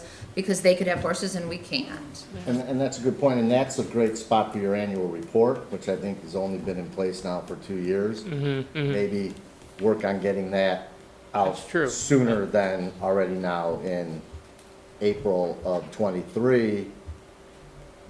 Have Chris working on that in Yeah, January, so that, we that discussed goes out that. in the newsletter and gets out there. Here's the ordinances we put in place in Yep. 2022. Right. Because the last annual report that we got was awesome. It was. Chris went through, he basically outlined everything that you guys did, and it's like, wow, that's a lot of stuff. Yeah, yeah. All right, great. Yeah, thank you, Thank you. Dee. Thanks, Pete. Okay. Anything further on Main Street Franklin? We have a agenda item. We okay? Oh,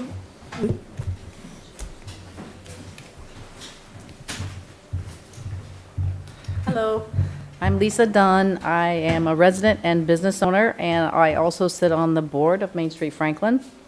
We are very excited to welcome David to the village as our Director of Economic Development. Thank you. I think it's great timing for David to be here. I just recently attended a wonderful event at the Historical Museum. Thank you for that. And so for you being here now, we're planning the 2024 bicentennial next year. So that's very exciting. I'm sure everybody knows about that already. And also, I just wanted to let you know about an additional event that we are planning. I think you have it in the agenda, the civic permits that that are up and coming that we've done in the past. But an additional one that we're working on now is called the Franklin Spring Fling and Fashion Show. And it's going to be held at the Franklin Pavilion with several merchants doing a fashion show. And so we're very excited about that. Again, you'll hear a lot more about this when we get to talk a little bit more. But yeah, so thank you, and I think that's it. Is that the pavilion behind the grill? Right. It's cool. Yeah, we'll have a runway, and Oh, yeah, that's cool. yeah. It's going to be a lot of fun. But You we'll need give you more volunteers? details. Yes, we do. Were you We'll sign you up. Frankenstein once? What size are you? Looking for male models. I'm up for it. I volunteer for everything, so. Okay, perfect. Thank you. Very good. Okay, we have a consent agenda that contains civic events permits for the Summer Block Party on August 23rd, Franklinstein October 28th, and I can never say this, Sip, Shop, and Stroll December 7th. Do we have a motion to approve the consent agenda with those three items? Motion to approve. I'll second. Second, any comments? Yeah, I have a couple of real quick questions. And I don't know if this is directed to Lisa or not. For the road closures, I know one of them says that for the Franklinstein Frenzy, that would only be closed for 20 minutes. And then the Sip, Shop, and Stroll is not requesting for the road to be closed. Correct. Are you sure you don't want to?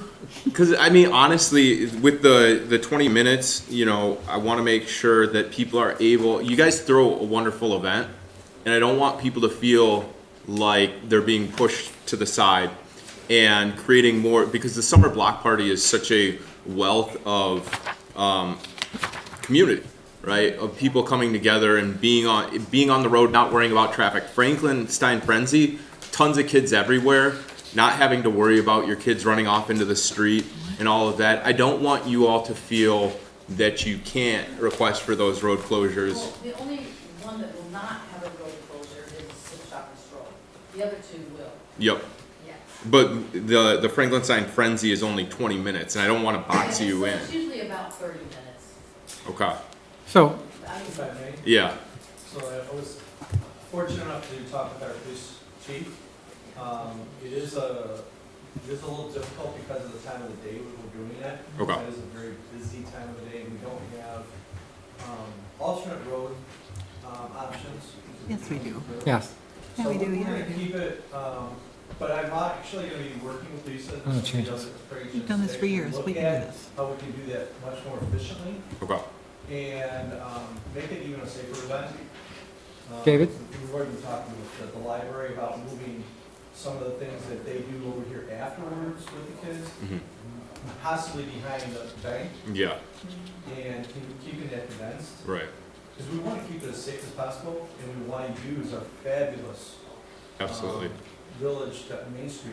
Yep. That we have one of the finest in here. Yep. So David, I appreciate that. I appreciate your thoughts. I certainly have spoken with Chief Roberts many times before about these things. Honestly, and my experience, as part of that, kids go back and forth to the library, to back and forth to the cross the street all the time. I honestly think, I think we should have it for much longer, for 2 hours. There's kids everywhere. They go back and forth to Brian's place, to the fire station, to the gas station. So honestly, I think we should allow you like maybe 2 hours for it, then scale it back. But I think you should be allowed to have it, for 2 hours. There's ways around there. There honestly is. I agree. I'll sit down with the chief again. No, David, we've talked about this for 10 plus years about these things. There's always a pushback for it. I have a lot of respect for him, but this is a perfectly reasonable way. Birmingham shuts down their roads, Maple Road, for a day at a time. Yeah. So does Plymouth. So, And we do have good detour routes. We do. We learned how to do that during the streetscape where they were closed for weeks. So, Yeah. I mean, Plymouth and Birmingham shut down their downtown Like, for a I full just, day. yeah, to me, I'm like, if we have to burden some people for a couple hours every once in a while for the sense of community, I'm all for it. Yeah, so. David, you got a sense of what we're talking Yep. about, so take it and run with it. So- Okay. We'll go over the plan and I'll Okay. make you aware of it. Thank you. So, And the community as well. Anything else on the The only consent thing I agenda? have is the completion, just a clarification, because David, I think you may not be aware, there's a banner that goes over Franklin Road for the block party, and there's a little, on the right side of the thing, there's a little box you're supposed to check if it's gonna be required. On the form. On the form, and it's not in line, it's to the right, and so it wasn't checked off, and I just know that that's, at least I don't think it is, or maybe that is filled in that little yes. gotta be Maybe filled it is filled in. I didn't see it because it's like little teeny tiny. No, it's right here. Oh, okay. No, it is right here. You did fill it in. For Okay. whatever reason, it was invisible She to me. I'm withdraws sorry. her I argument. apologize. Okay. Not a problem. Okay. Any other comments on the consent agenda? All in favor, aye? All right. Okay. Old business, consider a second final reading of chickens and ducks. So this is an ordinance that would allow residents to have chickens and ducks. Who wants to be we've gone through this a couple times. Anybody have any specific questions? Pete? No? yeah. Just a quick and dirty, what's changed? Okay, so basically what's changed is two language changes. Covenant was removed, as well as, Isn't it? we had some setbacks in there for the front yard, but we don't allow it in the front yard, so that was corrected. And then the significant one was the pen height. And essentially what we've done, There's the materials too of the pen. there is, the largest thing there is what we've done is we made it, and it should be in the new language that you have. It is. It's basically, 10 it's, square feet, 42 inches high is what I'm seeing. No, no less than Wasn't it 6 42 feet? inches, Greater. no greater than 8 feet. Oh, 8 feet. They went to 8 feet, that's what they recommended. Thank you. And I don't have the most recent, So it looks like, if you look at, go to the second one, that's actually got the red at the top, that one shows the changes. Language was added on page 3, under materials. right, the underlined stuff. Yeah, the underlined stuff was added in Roman numeral 5, 5.3. Right, 1, 5, and 3. Yeah, exactly, Pete's memo, Chris's memo. It's just basically the materials with the pens, we duplicated the same for the garden Right. enclosure, and did the same for the pen height, I think, too, essentially. We didn't want, animals to be popping So, in there. yeah, essentially, it was the fence height and the fence materials will be the same language we use in the garden enclosure, which you guys approved Yep. a year ago or so. The other were a couple typographical type things that Chris made. Right.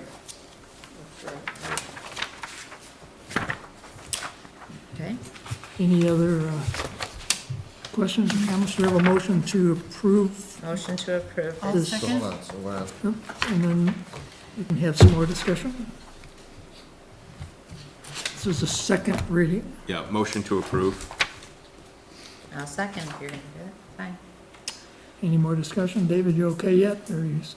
no, I'm good, so yeah, so we're approving it as presented with the last set of changes? Yeah. Yeah, I'm good with it. Any other? Nope, I'm good. All in favor? Aye? Aye. Okay, how about the open burn ordinance? I think the controversy here was Tree canopy. tree canopy. And do you burn under a tree canopy or do you not? And the planning commission recommends no fires under the canopy. Tree. So, Peter, Yes. I've read through the changes. Section 3711, we talk about nuisance free. And also say about health hazards, so I thought we were striking this ambiguous language, nuisance and health hazard. Yeah. So that was stricken. No, but it still says health hazard, and that's a very ambiguous statement.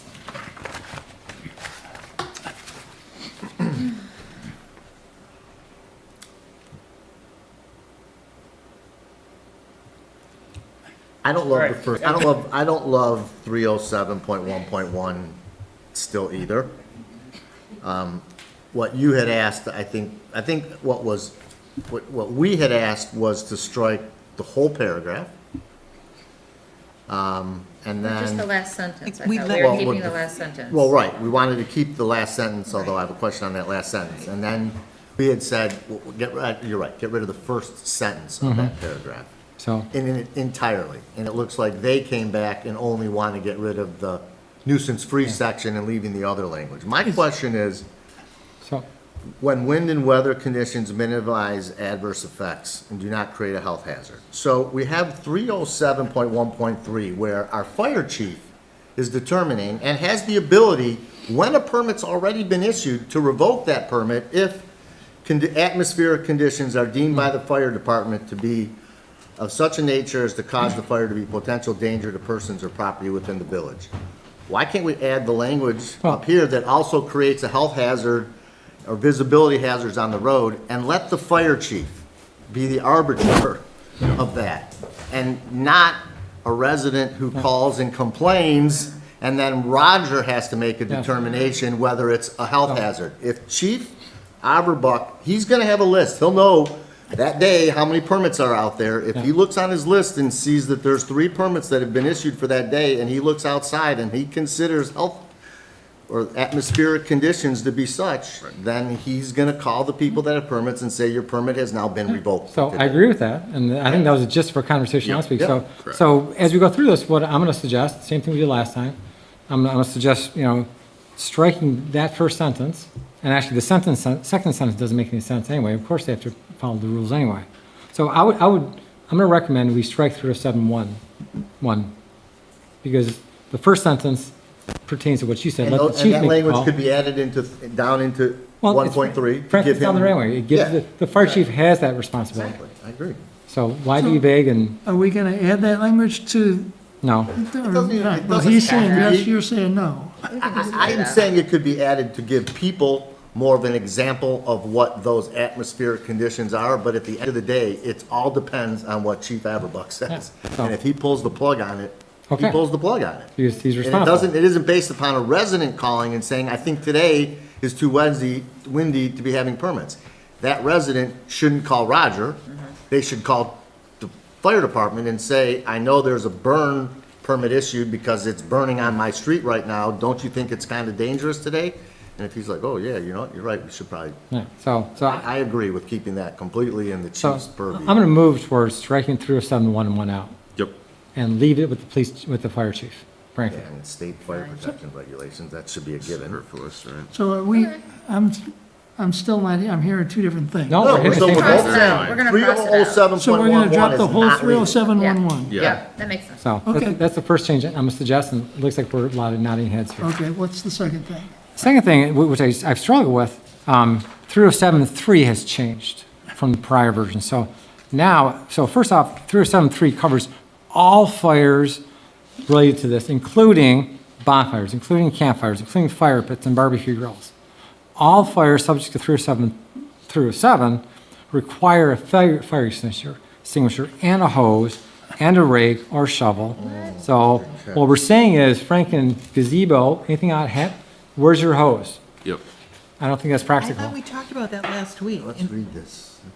I know we did, and Well, the conversation I recall last week Where is is that, this? that it's not It's banning them, 307.3. but 307.3 requires them to have a hose. I don't see, if the library doesn't have a hose long enough, and if you have something on the FCA grounds, you don't have the hose out there. no, that's what I, It says deemed necessary. 307.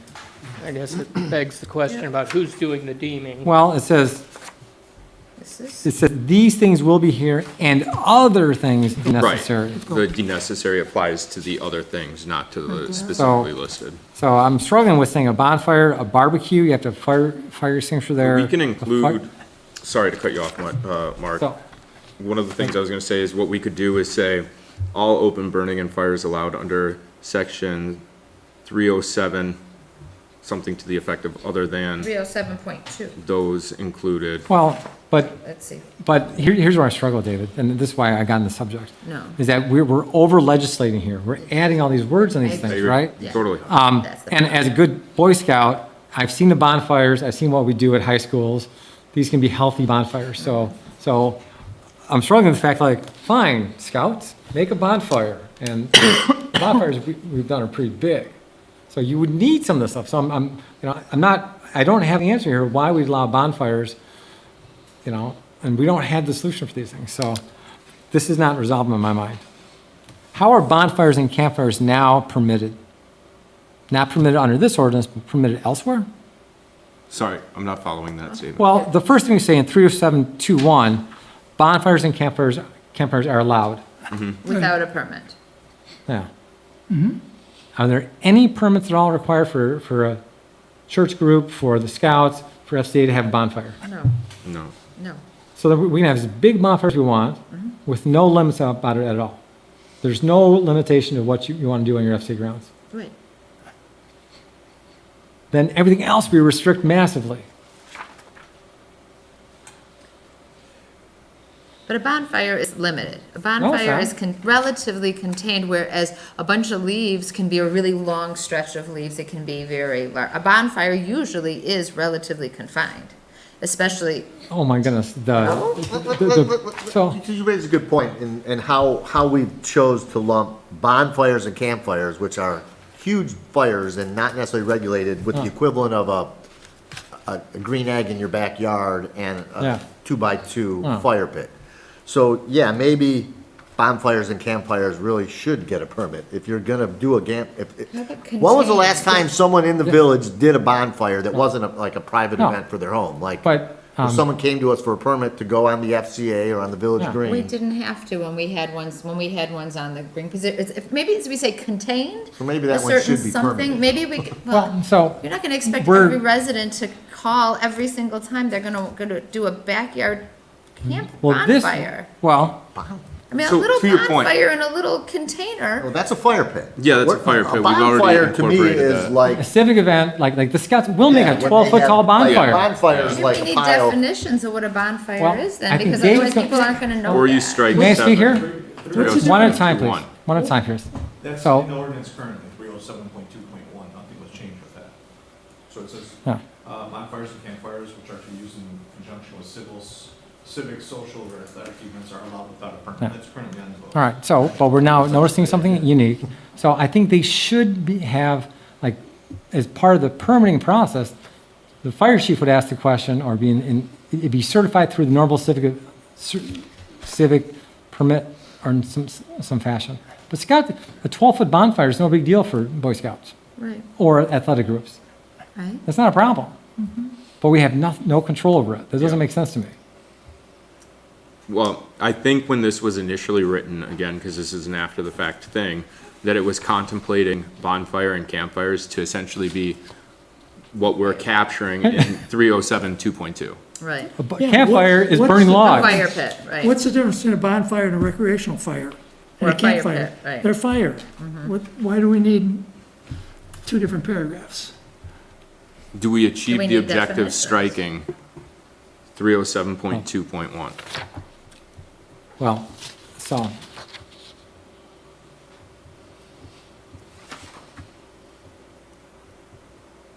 You could say, change 30722 to recreational fires and fires for food preparations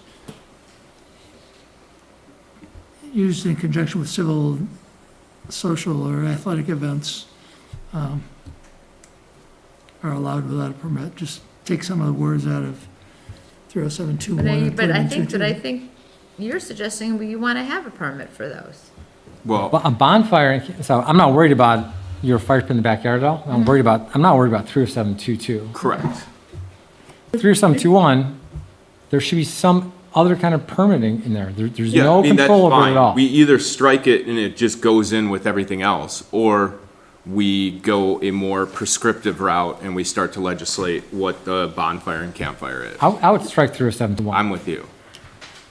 You would strike which one? The bonfire and the campfire one. Yeah, Just yes. strike the whole paragraph? Yes. How is that, the reason is, you're not getting control over, you're not getting a permit of it, but you're saying you might think that we should have a permit. No, he's saying if we strike it, then bonfires and campfires that don't fit into the category of 307 2.2 Oh. would then have to get a Automatically permit. can be considered one Yes, of these burning correct. things. I understand now. Correct. That's where I'd lean towards. I'm with you.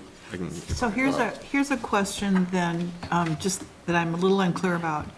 If part of the reason for this is safety and notifying the fire department, it would seem to me that, how do we let them know about a big bonfire in the village, other than they get to see it? Because we get approval like we did get approval, you get a before, permit up for here, a week. that, Oh, because it's through the permitting It'd be through process? the Yes. permitting process. Got it, so okay, so the two okay. chiefs go through there, so yes, the police chief, yes, I will do road closure. Fire chief says, yes, that's safe. Yep.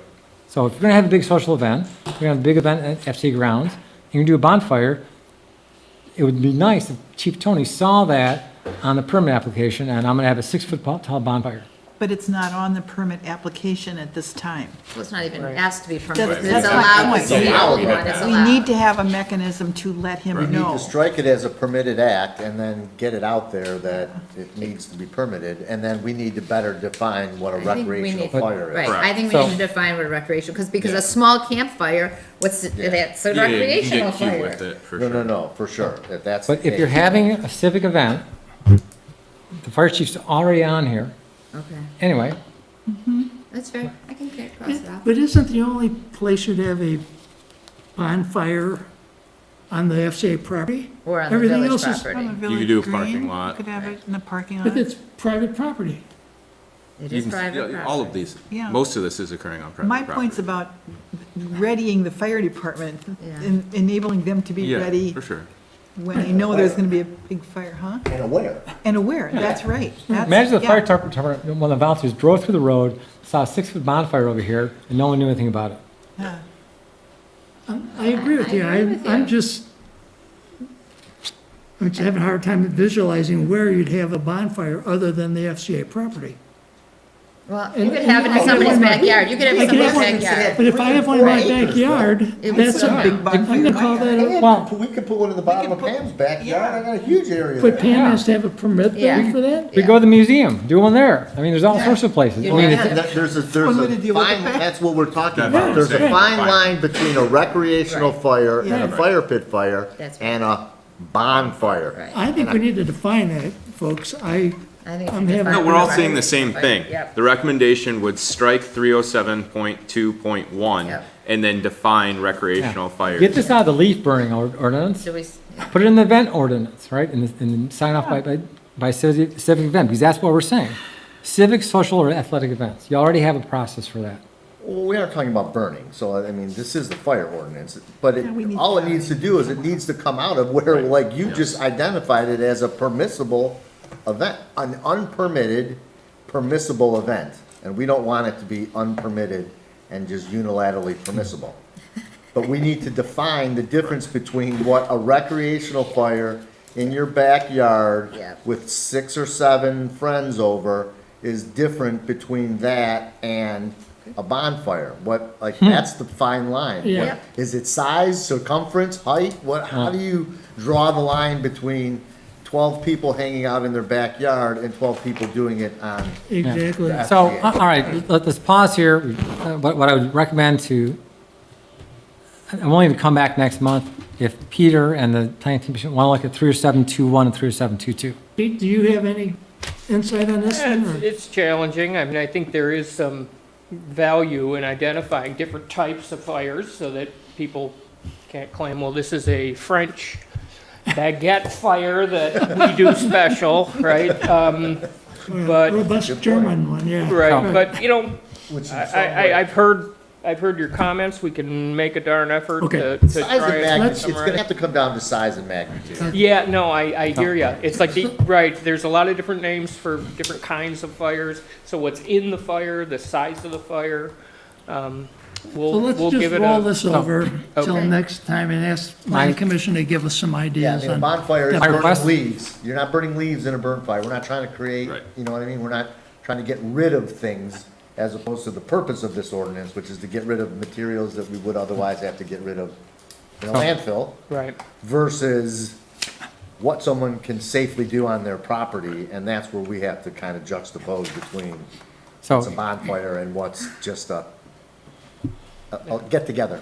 2 requests, Peter. First request on 30721 and 30722. Look at how you define what those fires are and how they would be permitted, I guess, then. That's the first request. all right. Second request is, in 3073, you refer back to all those fires, and I don't see how we're going to have an FCA event here requiring a fire hose, a fire extinguisher, all those other things in the middle of the grounds. You're referring back to it, but I don't think that's practical. So how would they manage that? Well, when we had the camp, just a simple campfire in a fire pit, I called the fire chief and I asked him what he would like. He said, if you have some buckets of water, you might not be able to have a hose, just have some buckets of water prepared and maybe have a fire extinguisher. So that's what we did. That's fine, but that's So let's not found in the change- law. Let's change the still. law then. So Fire hose if practical or something like that. If you read this language, Mark's right. Right. A fire extinguisher, a garden hose, a metal rake, a Well, shovel, there is- and shall be available. It's the word or, right? You could That's have not word, there's no either R, there's no extinguisher or in there. No, he's saying Or, it should be. or a hose, There should- right? So one But of it those doesn't say does that. Good, but it can say bucket of water too, so we can look into doing that. But it doesn't say that. It says Peter. a fire Well, extinguisher you're right. or It does garden say or, hose. it does Yeah. say or shovel. Where's or? So Oh, or shovel. personally, honestly, yeah, anyways, the But way that, I hear what you're saying. We can So- work on that. So, everything else, we're going to strike 307.1, take that out. 307.21 and 307.22, you're going to work on defining what those things are. And the third What was thing, your first 307.1? 307.11 is going to be taken out. Right, right. 307.21, 307.22, you're going to work on the size and defining what a bonfire is. And Pete, just for the clarity on that language, if you removed or before shovel and then just switched out and for or any other fire extinguishing equipment deemed necessary, I don't even know if you want to do the any other fire extinguishing equipment deemed necessary. Yeah. Because who's doing that? The who's doing the deeming is, Right. Oh. And the items you've got cover help, Yeah. will definitely help put out a fire if you have one or more of those things there. yeah, perhaps. And actually, We can do a- if I recall, the prior language said a functioning hose. Don't stop. Peter, you clear on what? There's a hose there, it's not connected to Can't it just anything. be an empty hose? Well, my recollection is that it's functioning hose, yeah, and demonstrate that actually water comes out of it. Okay, let's, So if let's you can do move on. those three Okay. things, then we'll talk about it Okay. at length next Yeah, time. before we let this one go though, the most controversial thing in it, we haven't even talked about. No, yet, we're not which talking was- about We're not gonna talk No, about the we're not canopy? gonna talk about it. What? No, we're not talking about it. Look at those three things, that's enough, we're done. Whoa, what do you mean? What do you mean? Well, then I would Everybody's assume that your interested. recommendation was for it to remain stricken? I'll leave the language as written now. Are you talking about the tree canopy? Yeah, leave And you're okay with the way how they fix combustible? no. I'm not. I'm not. They were, That they was- were very pretty adamant that they wanted something that could burn. What is the problem with it? Well, everybody's entire lawn is full of, so, thank you, David. Yeah. Is full of things that catch fire and burn easily. Why are we having this? That's the same conversation. You just made 5 words or 6 words match 1 word. Any material, so, I thought we struck I that. guess the feeling was that it does add value to. But we gave you anything. direction to take it out. Except that there was a discussion and they were adamant that they felt very strongly, like, why should it be removed? Something combustible, something that can burn easily, why So would we we- put it next to a gasoline Right. tank? Well- Why would we put Any, it next to? but everybody's backyard is full of branches. No one has a backyard, there's not a leaf. So this is insanely overreaching. I think you don't know who builds fires. I think you need to have very easy language. I think that was Hang the, on, that but- was the argument, is that you have to like We lay just it do an out. 80-20 real quick, like, let's solve for the 80, because if it's a gas can, nothing's ever gonna happen to me. Nobody is watching my fire occur, right? They fill out a permit, and then they let it happen. So, to me, these should be permanent structures, right? Or something of permanence. And so what are we intending the materials that are able to catch fire to be easily? Because if it's portable, there's no way for us to deem whether or not that's actually occurring, right? Somebody can leave the gas can Every there. person on this council knows somebody that's used gasoline to start a bonfire. That's already illegal on here. Well, I'm just saying, this fits in But the it could be same next to it, it could be within, it could be close to But it. nobody's But regulating. you don't say that, you say any material that can catch fire. Here's my thought. So let me just tell you, I think how this even came up was, I'm not sure if that's how it came up, but the other day, like that big house on 13 Mile Road, they had a big can and they were burning all this stuff, and there was like a propane tank that was just not that far away from it. And I'm like, you guys, this doesn't make any sense. This fire should not be here. You've got this here. Is that- So that was like, that made. Is a propane tank a structure? Well, that was. It was Okay, so it's big. already covered. But you gotta hear, any Well, it's material not a- combustible. It's not a permanent structure, I mean, A propane, so I don't know. you're covering this massive thing, there's not anybody's backyard that doesn't have 25 of anything combustible than 25 feet. I understand what you're saying. I'm not in disagreement with you. I understand. I was just giving you context. I just don't, my thing is, I don't know how we do enforceability on things that aren't So, permanent. Let's use some historical context. We have been a village for Almost coming up 200 on years. 200 years. Does anyone recall Right. from a open burning of leaves where a tree caught on fire or So- someone was stupid enough to leave a gas tank next to it? I mean, So this is- we're talking about some common sense context Over here. legislating this. that's my point, which is how often, how has it ever been a problem where a fire has caught the tree above it on fire? So let me tell you, because I'm on the fire commission, so I brought this up to the, I'm to, curious, to, yeah. to the chief and to all the guys that were there. I said, do you have any issue? I said, there was this discussion about not having a tree canopy. They're like, we've never seen a tree catch on fire. We have no issue with the trees. We're not worried about a living tree catching on fire at all. I'm like, even 25 feet, 50 feet, like, is there any, and they're like, we don't have anything to say No, about because there's so much that. water and trees, not gonna catch fire. Right. So this whole process is overlit. We never asked you to look at this in the first place. The reason we're talking about this is because we have constant complaints from a couple of places in the historic district about the smoke. I mean, I've always We've said this. addressed that. This ordinance addresses Yeah, that without but having this to go whole like, rewrite, you above did and beyond massive rewrite creating the just for problem. that. David, you know as well as I do I that. listened to your discussion. that this- Pete has well- not been supporting this. Pete's been the opposite of this. But also, you keep saying that it was just someone who talked down here. Well, it isn't. It's from living here all my life, right? And 12 years on a planning commission and knowing that this comes up. So again, I didn't put it on the agenda, but when I saw it there, I didn't say get that off of there. I said, you know what, let's go ahead, try to address it. Really see how people feel about it. Do they really, is that a big group of people? Is it a small group of people that have issues with burning? So I guess we're not gonna take any formal action on this, because Well, no, 'cause we we're at need the to look second at the reading stage, so definitions, we can't- right. Yeah. And Pete, I guess you've heard our yeah. conversation. All right. And if Fair. planning has any, Better. I'm gonna Yeah. try and get you a memo to you. I'll take it on. I'll take, because I've been taking notes. okay, I'll get a memo to you and Chris so that you can go into your next meeting Great. not as unprepared as you went into it last meeting, when you were kind of guessing at what we had discussed. I frankly didn't realize you Yeah. were gonna be talking about it that soon. Right. After I rewatched the council meeting, I realized there were a And now couple that I things there. rewatched the But planning meeting, I see obviously, where you guys got caught up on trying to some of move the it things. along, and get the process, okay. get the red tape Cool. up, but we need it to Well, be right. See what you can do, and let's put it again next month. Okay.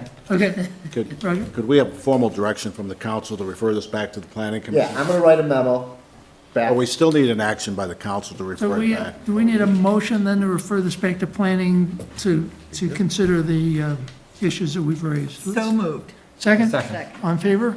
Aye. Okay. Thank you. All right, next one is horses and equines. We've got a change in the ordinance which would allow 1 horse per acre. Do we have a motion to approve this in the first reading? I move. Motion. I I'll second. Okay, between Kathy and Mark, first and second. Any discussion here? There was one discussion we had at the meeting, and it was something about this, how we love having the horses in the front yard, and that there's several houses that have, the area for the horses to go in the front yard. And we thought we said that we were gonna add in, that was okay. And I somehow see only the fence is constructed after a minimum setback of 10 feet. Maybe just the leaving the front out was avoiding talking about a setback. It was, I think, in C. It says the fence is constructed after enactment of this section shall be a setback of minimum 10 feet from the side and rear. Maybe it was that we had a front setback and we removed it. I don't remember. But I remember that being an important discussion because it really is nice to have the fencing for the horses in the front yard, which is different than most of our other fencing that we always have in Should the we side or the hold back. off on this and clarify that for next month? Well, this is first reading. This is first reading. Okay. Yeah, it actually just refers to a setback, a minimum of 10 feet from the property line. So there isn't a It says the distinction. side Side and and rear. rear. It doesn't say front. So what section are you looking at? C. 6/12/22C. We need to cross-reference it to is the fence ordinance and see if in the fence ordinance, we have an exception to fences in the front yard that allows it for Oh, horses. good point. Because I think it might be in there. All right, well, I don't see any reference to front yard. There isn't a front yard setback, and at first I was thinking that We need to we check the horse should have ordinance. something stated about it that it is allowed in the front property yard. line. In, It says the side and the rear property lines, which, Reading the old ordinance, or the current ordinance. I just wonder if we should have a statement that says, So you're looking at the current ordinance? I believe we are. All right. yeah, Proposed ordinance. Section C states, Yeah, you fences constructed after enactment of this section shall be set back a minimum of 10 feet from the side and rear property lines. The current one that's on the books does not include that rear and set All right. side. All right. It just says fences constructed after enactment of this act shall be set back a minimum of 10 feet from the property line. ah. So that may be why we did that, why we chose side and rear as the wording for that specifically. Did that mean you were trying to pull it out of the front yard? Because No, we were trying to allow it to be in the Oh, front to be in the yard. front yard, okay, good. Yeah, we wanted to allow it to be in the front yard, but I almost think we just need a statement that says, To me, this says just the opposite. Yeah, I'm with That's what I you. think. My reading is Yeah. that it actually was intended to pull it out of the front yard. That's how I no, read we it. wanted to have it in the front yard, So but it's- that's why we need a statement, So strike something. the word side and rear on the paragraph C? just keep it property lines. Yeah. Yeah, yeah. Okay. David made a good point that it should be cross-referenced with other fencing as well. Yeah, the fence ordinance might already allow it in the front yard. That might be an exception to front yard fencing, might be for horses. So the clean Because it's copy- pretty hard to get your 1 Is the, acre uh, coverage whole and not include your front yard. I'm reading it Mm-hmm. from the website, right? So, Yeah, But both proposed ordinances says rear and side setback. All right, we can get clarification on it. but yeah, what does the fence ordinance say? so we have just this issue of, I guess, striking the word side and rear. Yep, so we've got that to And then identify we need to check cross-reference. the fence ordinance on, Yep. okay. So we have a motion and a second to approve this in the first ordinance. Do we want to amend Real that first Quick reading. question, in the first sorry. reading? We can just approve the first Is- reading and then finalize the. Is 4 actual feet text. high enough as a minimum? So we did, I believe that is also changed to 6 feet. Because I defer to any subject matter expert, but 4 feet doesn't seem too high. No, it Can a hor- is 6 feet. Okay. Yeah, horse can. So, We talked yeah, about it. Right, it says a minimum of 4 feet, which shall not exceed 6 feet. Right, right. that sounds right. I mean, the horse can probably jump a 6 foot anyways, I mean, depending on the horse, but they're running. 4 feet they can clear. 6 feet's Not so pretty, much. 6 feet's getting up there. So are you suggesting a change, or you? Yeah, again, I don't know what to put the feet at, but Go back 4 and feet discuss. seems really low, so I'd take that back. But I think there are That's. fences in town that are 4 feet. Yeah. So I don't want to have them Gotta Make it find. change all their fences. And I get that we're, If they're like, happy with it. miniature horses could be kept at 4 feet, that's fine, but if somebody's, whatever. But people are gonna do what they need to do. We'll hire the right? cowboys We when don't they need get to out. be- We don't need to be, My mule won't They be have able the to use option it. of putting in a Get a mule. higher yeah, fence let if they them do need. what they That's want what to Google do. search says 8 feet to protect, keep a horse in? Well, it says a horse can jump 8. Oh. Oh, look at that. Right, which I'm. So we want 10 feet then? But Well- remember that our intention with Right. this was just tweak the ordinance Right. and let horses live in touch. Franklin. Let people do what they So want to the do if they less own a change, the horse. better for They it. can take care Horses of are it. If expensive, you people find don't your wanna horse lose is them. clearing your Got 4-foot it. fence, time to get a 6-footer. Right. Okay, I'm getting a mule. I'm If you getting a need mule. to, do I mean, it. we expanded it to 6 feet. I think it was 4 feet. I originally. think 4 to 6 is fine. Yeah. And again, if Yeah. you Yeah. have a I think valuable that's horse like and you want to, Standard operating procedure for. yeah, you can always come in and corrals. get a Cowboy variance. business. Yep. Light Okay, touch. are we done with I hope so. discussion here? I hope so. So all in favor of approving the horse ordinance in the first reading, say aye. Aye. Opposed, no. Here we go. Okay, next item is the outdoor lighting ordinance. This is just a discussion item. There are, we got an original proposal from McKenna back in August and a revised one in October.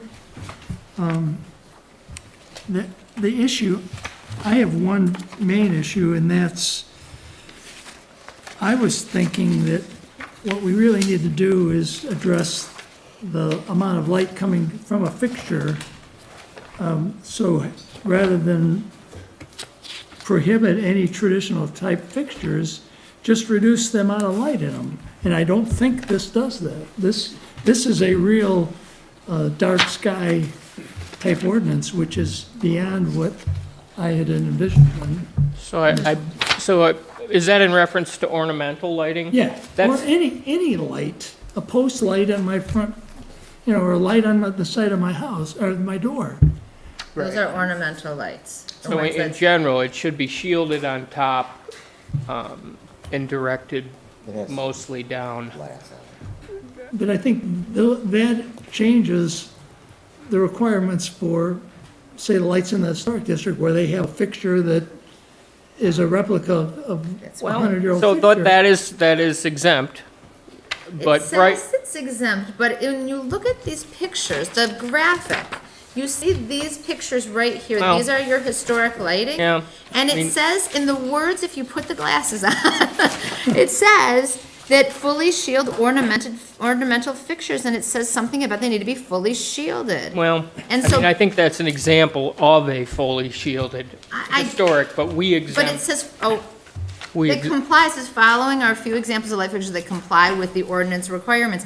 My question is, why would something that's ornamental even be included if ornamental is excluded from the requirements? And these are clearly ornamental looking light fixtures. I mean, it's helpful to help distinguish, even though these are shielded historical fixtures, or not historical, ornamental fixtures, it does give you some information. It helped me when I was trying to look. But so they are exempt in terms of shielding. And the basic idea is, we understand that ornamental, decorative, historic fixtures may not have these, dark sky type of canopies, and for aesthetic purposes, but they still need to live up to the light limits. The light trespass. Right. And you can always just That lower makes sense. put a smaller bulb in. That's the key, is the amount of light that fixture puts out. Right, Again, we're not trying to do a dark sky thing. We're Right. just trying to be good neighbors. right.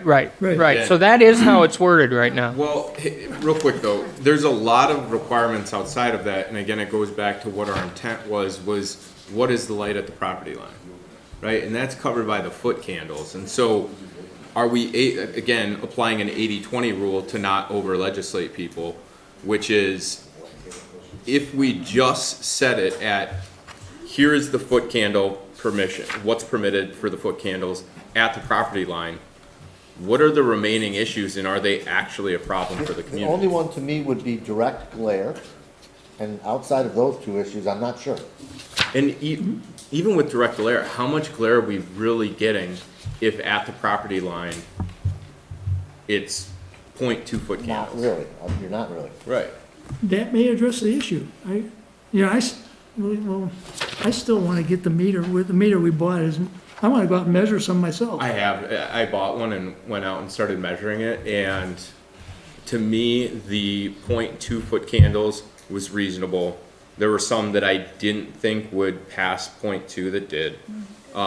But still felt that it was, like, if our intent is really concerning around the property, the light extending past the property, then I think that's what should be the focus. Right.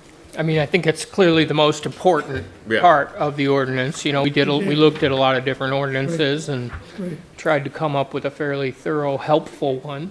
Yeah, Pam.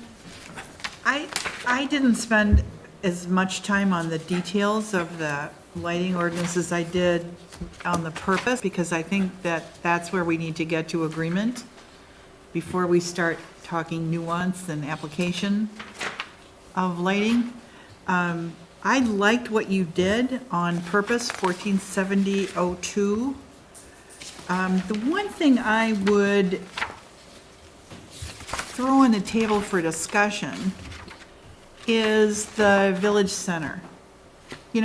There's a big difference between lighting somebody's yard and light trespass and annoying your neighbors and the issues we all have to, or lighting your yard, which isn't, that you're talking about, Bill. But I think down in the downtown area, I'd like to encourage us to add a purpose statement about the commercial district.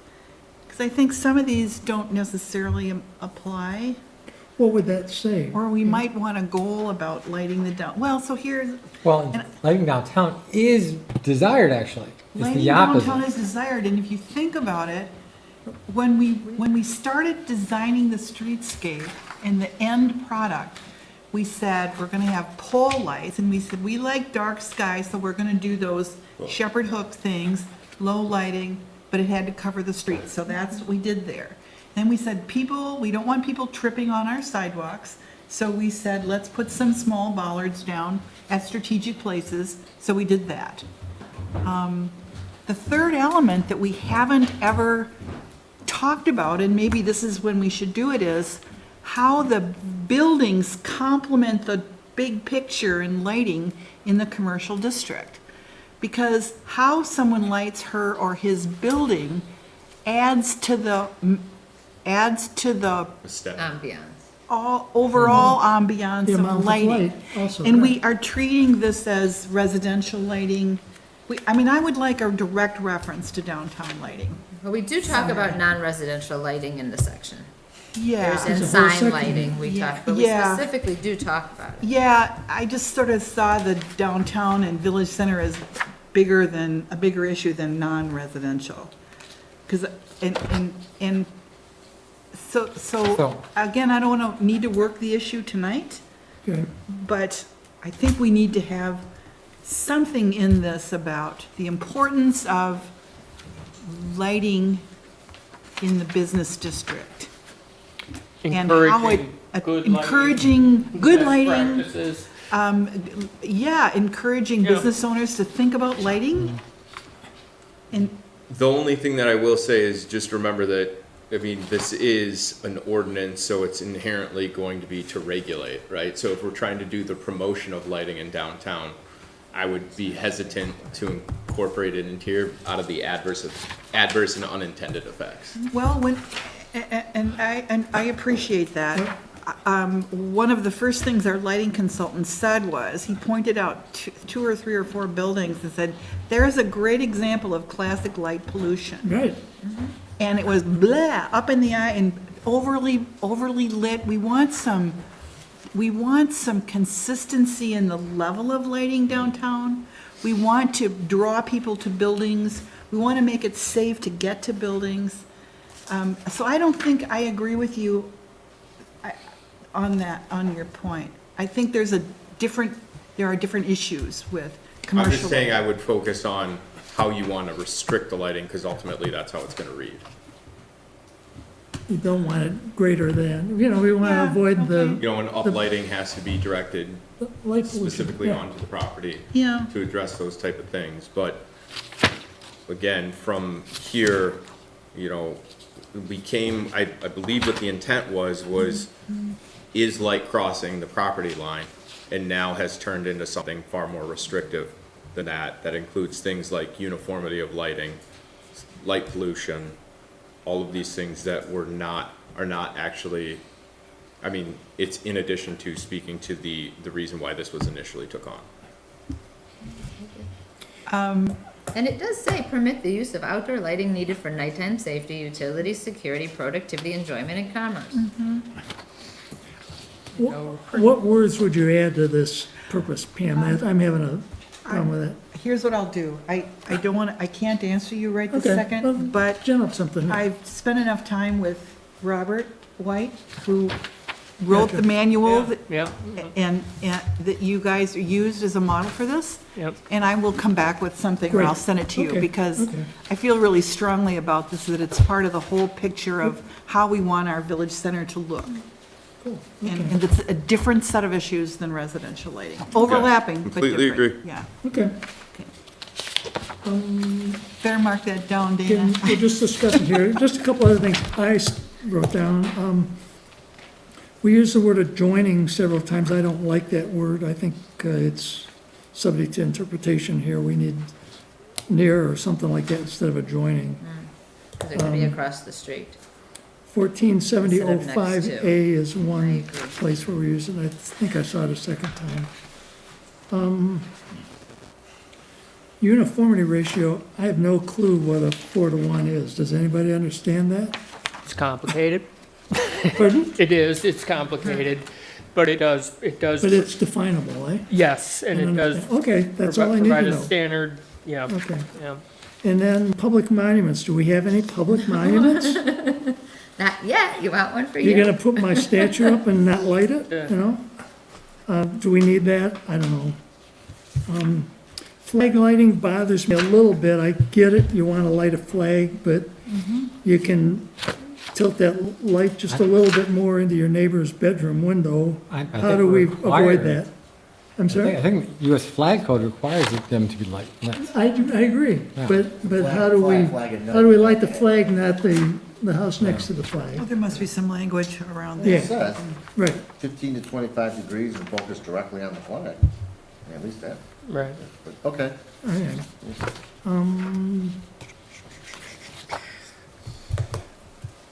Flashing lights, I guess we can't have any more flashing Christmas lights. Is that what we're saying? No, I think we allowed that. No, because they carved out temporary low illuminant seasonal lighting. Right, Okay. that's because they're being exempt.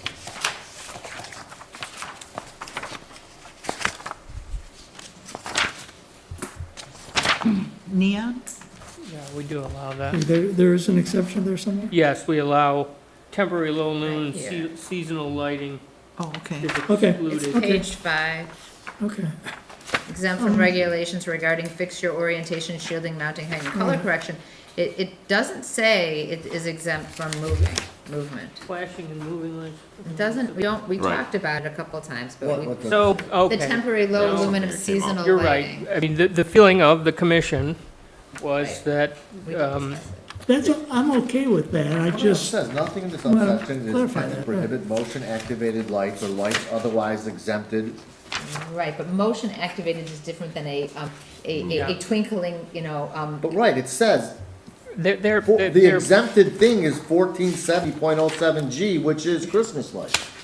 So Christmas lights are exempted from, now maybe using the word Doesn't say exempted. movement, though. It says they're, or it exempt from regarding orientation, shielding, mounting height, and color correction. It doesn't say movement.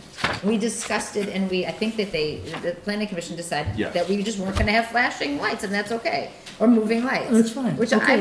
I'm okay with too, but we have to decide. let's just make sure we make an informed decision, so. Why do we exempt public right-of-way lighting? Why isn't that subject to everything else? Yeah, I mean, I we don't- couldn't we just solve for that with,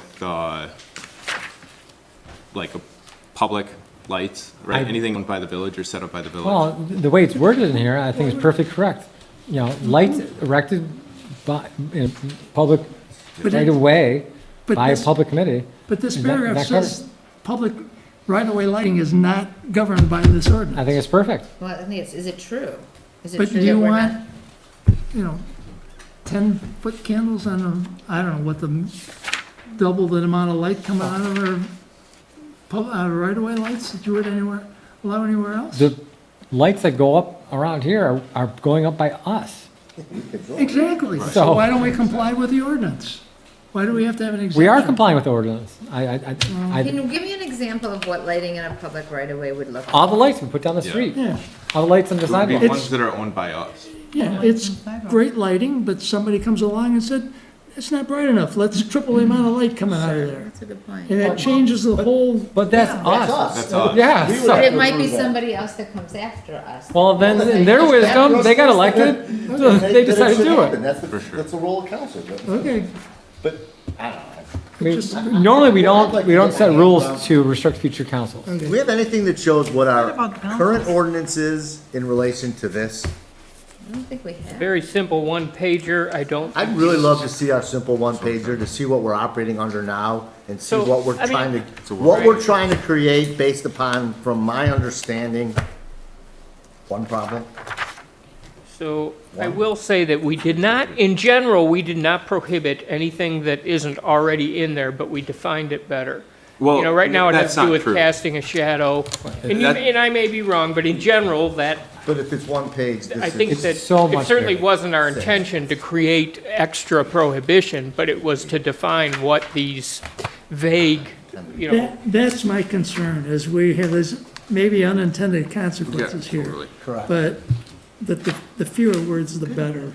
Well, I don't Brightness understand. What is does the our issue. current ordinance say about light? Well, Oh, you you'll gotta you'll love it. It's Get great. your, I will, no, I. look at I the, will. yeah, okay. I think we've discussed this, we got an idea where we're going, we'll talk about it again next month. And Pete, if the planning commission has I would input. suggest you do nothing until at a minimum you get Pam's memo and some better direction from us, because you're gonna just be wasting Spinning time. your tires. Okay, So I think that's a good resolution. Don't act until we right. act you to act. Direction. We owe you some stuff. And let's do this right rather than fast. Language, I You'll wanna have do a little mine within homework. a week and a half, as soon as I can give it a little time. All right. Okay, let's move on to the It's a nice remark. zoning map. We have a resolution here that, I'm sorry?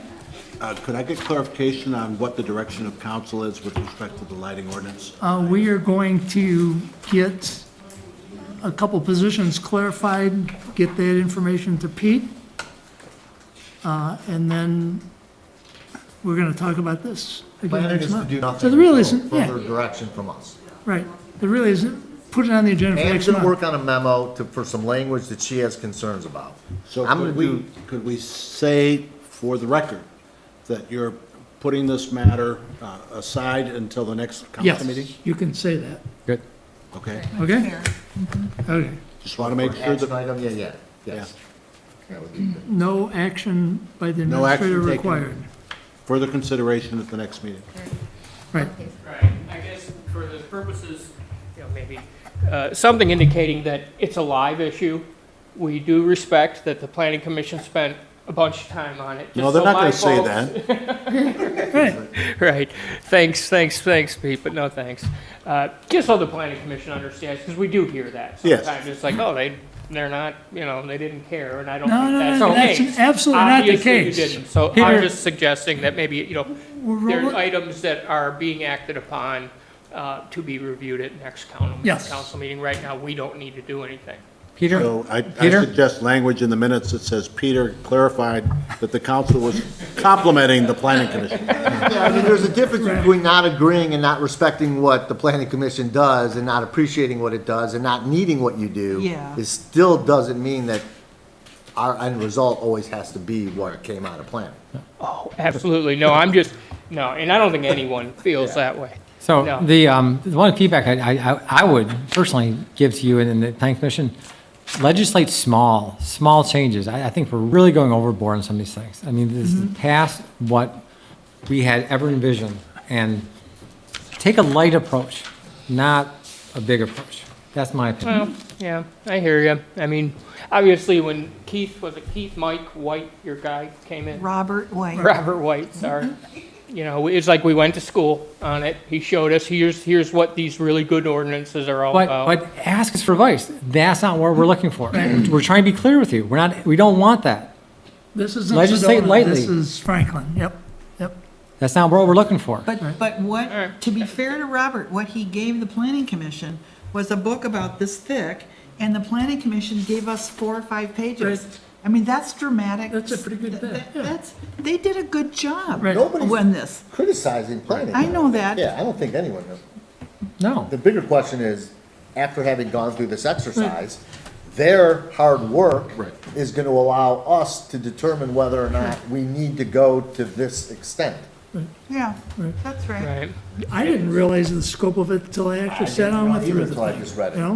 it. David had done that first pass, we had kinda, so this was really my first I'm really glad reading we of could do this, is an yeah. inten- This is an intense ordinance. It is. Absolutely. Yeah.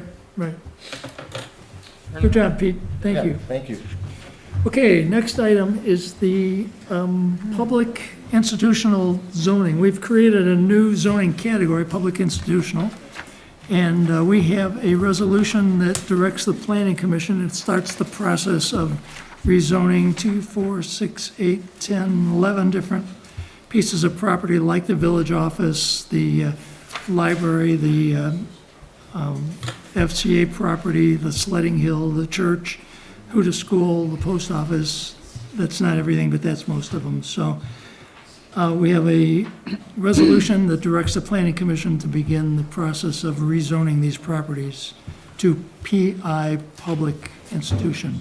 Do I have a motion to approve this resolution? That's not what this is just a request. We're just requesting to send it It's not a to, proposal. sending it Yes. to sending it to the PC. We're to the sending planning it to the planning commission, which is the process. I make a motion to refer this to the planning, to adopt this resolution and refer it to the planning commission. Is there a second? I'll second it, but I have comment. Okay, discussion. Yeah. Go So I'm fine, I read this. I definitely have been one of the people who's been championing this. I would add one word, because without this word, frankly, I'm not sure what we're asking them to do. But we're asking, because our word right now is the process is to ask planning to be the first eyes on things, is what we always ask them to do, and to do the heavy lifting of the vetting, which they'll also do. But I think in that last now therefore, it's for those eligible and appropriate properties. If we just ask them to recommend changing the eligible properties, then why are we doing it? Everything's eligible, we would just do a blanket rezoning of them all. Part of what we're determining is which of these properties should be rezoned. Okay. So, So the word, I think, eligible and appropriate is what we're asking them to really do. so you make a motion to approve, to amend it to include and appropriate. Is there a Add the second? word and appropriate after the word eligible in the now Okay. therefore section. And I'd like them to give the first recommendation of the, what did you say it was, Bill? 11 or so properties? Yes. Yep. I'm curious what their first blush is, because if we didn't have that word in there, we'd basically be telling them to just make all the eligible properties. Gotcha. And why go, why? Why would we do it? We just do a And maybe- blanket, we rezone all the properties to PI. Maybe we Yeah. forgot something. You never know. Yeah, Okay. no, exactly. So- And we've discussed some of the Sure. properties and whatnot. So David is, So are these including the following, but not, there could be other ones? Yes. that we Yeah, think about? correct. These are the only properties that are currently master planned and our future land use map as public, quasi-public. So there can be no further ones? This is Well, all that's allowed? Well, we by could come law? up with more That's if what we I'm just wanted wondering to, if there but was something else that the planning commission came up with. It does. It says any other eligible properties. There may be more that aren't on Yeah. these 11. any other. Okay. So David's proposed an amendment. We're Do good. we have a second to Second. David? No, but Okay. he said, but see, this is a little different than you're saying, to examine the properties listed above and any other eligible and appropriate properties. no, I don't want I want eligible in the second eligible, I'm sorry, I didn't realize eligible was twice. Eligible after the second, in the last phrase. Oh, For the those last eligible, I'm phrase. sorry, I didn't realize eligible was twice, that's Okay. my bad. Okay. Okay, Yes, other eligible meant the properties last for part. sure, yes. the last sentence. If we were asking them to change the zoning map for all eligible properties, then what would be the discussion? Right. All eligible properties would just be Right. rezoned. Okay. Okay, so. Yeah, so we're That asking to do makes two more things. Determine if there are other properties Mm-hmm. that should get onto the future land use map, and of the ones that are on there, which ones are appropriate. Okay. Okay, so we have a motion to approve this resolution with the amendment of adding and appropriate after the last eligible, between eligible properties. Any further discussion? All in favor? Aye. Okay. Next one, we have a, Arbor Day. Just the budget. budget amendments. So we have, I think I just put the whole thing away. That's what we just did. Yeah. We discussed this in our workshop, so do we have a motion to approve the proposed budget amendments, which would As long as I get it, I don't care, because it's not gonna change anything. increase our total revenue for the first half of the fiscal year, I'm sorry, increase our total costs by $40,000, split between about 6 or 7 different accounts. So do we have a motion to approve this proposed budget amendments? And can we just get clarity, since we're now officially on the record, that this is regarding payments for the first these are for funds already spent? Yes, For the Right. first 6 months of this fiscal year. Correct. which covers July 1st of last year to December 31st of 2022. Correct. Okay. So we have a motion to approve this, the budget amendments? Nobody wants to approve it? I'll move. I'll second. David, Pam, any further discussion? The only other discussion is based off of our workshop discussion. Roger, if you could please provide some clarification around what the actual expenses were for, like we had discussed in the workshop. I just Right. wanted to get it on the record. Fine. Thank you. Any other discussion? All in favor, say aye. Aye. Should be a roll call, I'm sorry, Bill. Oh, we need a roll call? Roll call, Madam Clerk. Trustee Solly, Support, yes. President Lamont, Yes. A long night. Trustee Hansen, Support. Trustee Hanky, Aye. Trustee Goldberg, Aye. Trustee Ehrlich, Aye.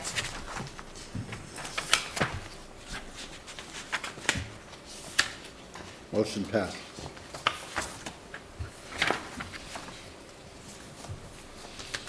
You good? Yep. Okay, next item is a Arbor Day proclamation for 2023, April 28th is Arbor Day. The proclamation is in your packet here, and we have a motion to approve the 2023 Arbor Day proclamation. I move. I'll second. Second, any discussion? All in favor? Aye. Aye. Okay, the next one is West Nile virus. We need a resolution to get funding for West Nile virus prevention. So we have a motion to approve the West Nile virus fund resolution. Motion to approve. I second. And any discussion? Real quick one quick question is how we handle the funds for this, typically the DIS. Typically what? Are we using them to, the mosquito repellent that are thrown in the standing water? Yeah. Okay, Right. They leave them as a cover. yeah, okay. Okay, all in favor? Aye. Aye, okay. Last item, there's no handout here, but we had some discussion about the Gen Stand property and creating a pathway, and rather than hire a professional consultant, we thought it might be just as easy to have three of us go out there and walk, and, David is well aware of the study that was done and marked all the significant trees. So David and I have volunteered to do that, and we're looking for a third member if somebody else from council is I can't interested. support in this, partic- honestly. I'm sorry? I can't support this at all, honestly. Okay, then you won't be one of the I don't know why we're talking about this, to even start down this process. We are $345,000 over budget for the year. Last thing we needed to do is another long-term liability financially for the village. Of all the things we do in this village, this is so far down the list. I don't even know why we started entertaining this, frankly. Planning Commission was tasked with reviewing it and looking, and they spent quite a long time looking at it. And we've said it every single time, this is not a priority. Be happy to say a few words. David, you remember well, this came to us, I don't know, a year and a half ago. We all looked at it, everyone felt, what a wonderful thing to do. No, everybody did not think that. They did not think that. Well, I'm speaking for the Planning Commission. They all felt it's a wonderful thing to do. I've heard a lot of people feel it's a wonderful thing to do. We've put a fair amount of work into it. I think it can be done for free. Willing to, also the Planning Commission can help spearhead all of this. And, I think we can do something really nice. We know there's something from the village, from the state or the city where they can. Right. It's something Possibility. we can borrow from the Oakland County, I think, No. that breaks up the stuff and does the work for us. They're This is all- that- Long-term liability for the village, creating a path there. This is so far down the list of things we want to accomplish. It's kind of high up on our oh, list, though. We put it It's high not up high on on our the list. All we're talking about is pathways. another person on the subcommittee. If there's nobody else, that's fine. David and I will just move forward doing our thing. So does anybody else want to participate? I have a question. Yeah. This is clearly a hot button item. So I always want to take a step back. Your request is for a volunteer from the council Right. to do what?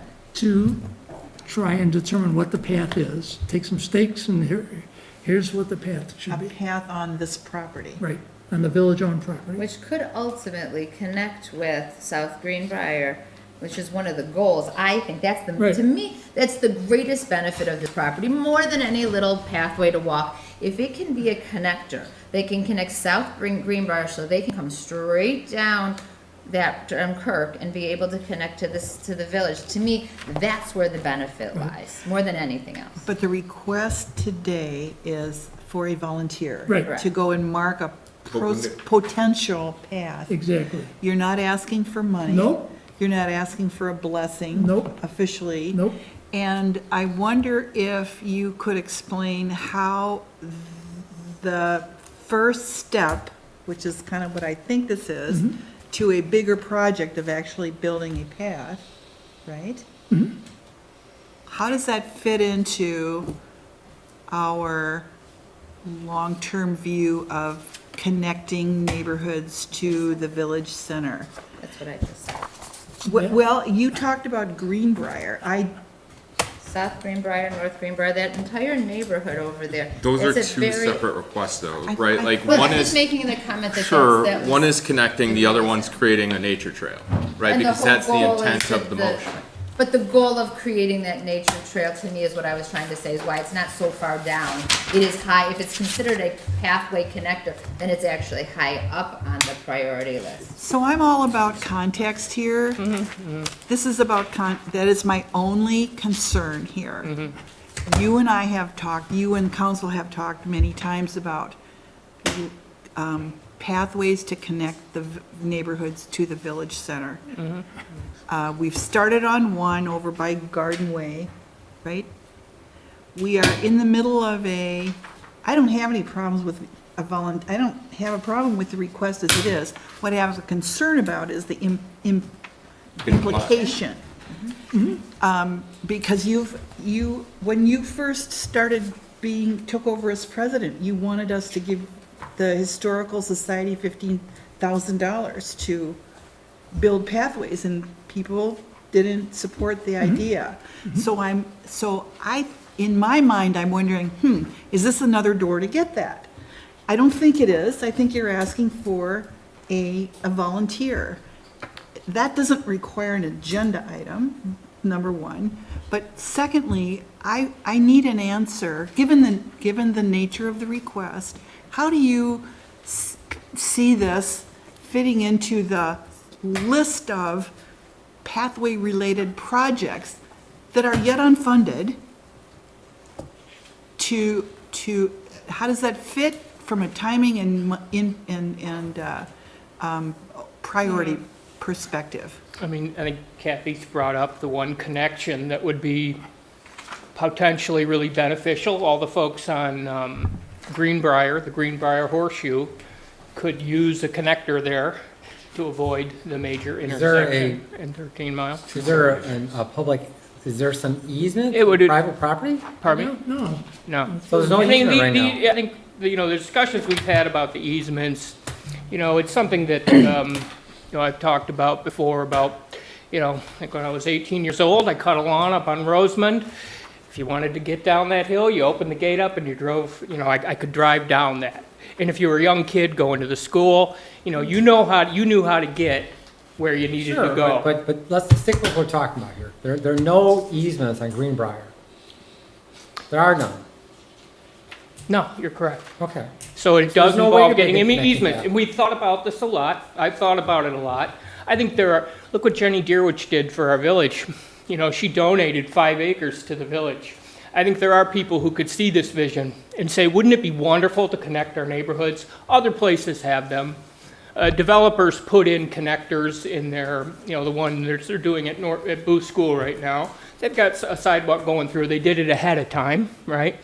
We do have easements that we could take advantage of in other places that would open up places people want to go. So then, do that. Open the easements that we have where people want to go. So that's- Spend our I time think, doing I that. think, To I think Mark's one point, place though- they want to go is this beautiful 5-acre parcel, just right across my driveway. It'd be a wonderful thing for the people of Franklin to feel invited and welcome to walk there. We're mixing too many issues, right? If we want to check it out for an easement or the potential use of an easement, then make it part of a bigger project to actually explore So and go through perhaps connectivity. Hang on, if we want it to be a nature trail, then But we've let's already rejected say that. it's a nature trail. We've already rejected That's that. primarily what it is. And if you read our memo that we worked hard on, developed it, worked on it for years, you know, it's been developed. We spent a significant amount of money marking trees on all of our public properties so that we can understand how would we prioritize this. You know, we looked at dog parks, you know. Peter. And we felt, after a lot of hard work, that this is really a great thing that could be done at very little or no cost. Peter, The week council is, already voted against that nature path idea. True. So you'll have to enlighten me on that. When did that occur? Came up in the last 2 years allocating funds for it, and we turned it down. Would you agree with that? No. Is that the case? we turned down a $15,000 request. And you referred for- it to the You planning referred to the commission? planning commission. No, we No, what we referred to the planning commission wasn't the expenditure. We referred to Right. the planning commission to develop a bigger picture. Right. Talk to us, land use experts. Okay. About Yep. the options and the opportunities we have to connect neighborhoods and safely move people on foot or on bicycle Well, to the downtown. but it That's what did- I remember it did- referring to the planning commission. And boy, and there was a question about, David, maybe you could help us here, but there was a question about, you know, what are they asking us to do? Yeah, okay. And we tried to put it in a big context. You know, say, all right, well, someone wants a path there. Well, just because someone wants a path there, there may be other things we want to look at too. So I think we did that, and we said, you know what, this is a good thing. It'd be a good thing for Franklin to do something like this. It's easy to do. We have this wonderful natural land that we were given. So that's our recommendation to you. You know, I'm not, obviously, you know, I'm not the decider. But when this came up for a vote before, we said, no, we're not interested in doing that. That wasn't what the vote was, we're not interested in spending $15,000, let's refer it to the planning commission, to let the planning commission to look at all the properties that we have and see which ones are the best ones to use and how we could best use them. And I think what ended up happening, and David, I think you can tell us, you can also, you were the head of the planning commission at the time, was that we decided that the Genstand building was probably the best property to develop. The proposal was always for that property. Always. So we have supported the connecting pathways, the pathway up there by that northwest corner. That makes sense. That connects a isolated subdivision to the rest of the village. That's supportive. This Genstand path was never. So that's what I doesn't need connect to you. hear from you as a body, that you don't support it, but it sounds like we're really close to getting a commitment to actually getting some progress moving forward. It's a no-cost item. It is a high-cost item. We reviewed liability. We've talked about handicap accessibility. We've done a lot of groundwork on it, and especially if you do it with no money. But here's the problem. When that path originally happened decades ago, it fell apart because of misuse, because no one. Yeah. And So we there do it was for- a path there originally. No one took care of it. It takes time and money Right. and hours to do it. And we're not going to allocate. And if money to it. that's how you feel, that we don't want to do this kind of thing for the people of Franklin, that's okay. No, that's But, you know, not what and I he's saying. agree. He's not- Well, that's what I'm hearing. I don't know. That's what I'm hearing from one trustee. You know, the cost issue, obviously is, you know, I think it can become a non-issue. And it was done voluntarily. Boy Scouts were in there. I went back, helped them a little bit, but it really wasn't, it didn't get publicized. No one knew about it. They were not really clear where the paths were. And you know what? If you do it for free and we find that it's not something the village appreciates, then you don't fund it. Well, You don't just- say, let's put in cost to maintain it. Just to be clear, even if we do, to Mark's concern, even if we got it built for free, the liability of maintenance and the responsibility of maintaining falls on the village, regardless of any prior obligations, right? If the Boy Scouts want to volunteer their time every single year for it, okay. But to the extent that they eventually don't, it falls to the village, and then we're forced into the It'd be conversation nice. of when It'd be we nice. close it. It'd be nice if we had a Parks and Rec division that could do some more things like this, but, you know, you're right, there's some element of that. But also paths, you know, I've done a fair amount of research on paths the last couple years. But we have a path on the FCA property. Right. And it also goes into a community planning mentality of centralizing your sense of community in the downtown, right? Yeah, And so sure. So I fully understand, you know, where the passion is coming from all angles. But my point is let's not try and shoehorn the potential possibilities of an easement, because if we're gonna put our efforts towards that, let's do that. And if it's for the exploration of creating a nature trail, let's just keep it clear that that's what our intent of this is. And what are the specific items for, okay, we get 3 volunteers. It's still time of 3 volunteers that are sitting on the council. That's still their time taken away from other priorities that we're trying to push through. So really defining what the scope and goal is, the work's already been done to the extent of marking trees. So what is the intent of this committee? And what are the objective goals coming out of it? And that's still, from this conversation, it's unclear to me. Fair. Okay. Very good. I guess, Bill, I would love to see you persist with your, you need one more person that would allow something to move forward. I think all of this can You don't still need take one place. You don't, You don't need one more. you don't need one more. Because I'm happy to be that continue to person do if the you work. needed a person, but I don't think you need a person. I Okay, agree with okay, that. so yeah, I don't mean, need what it. they do on their time, you know, Totally. yeah. Okay. In the discussion, meeting's adjourned. All right, thank you.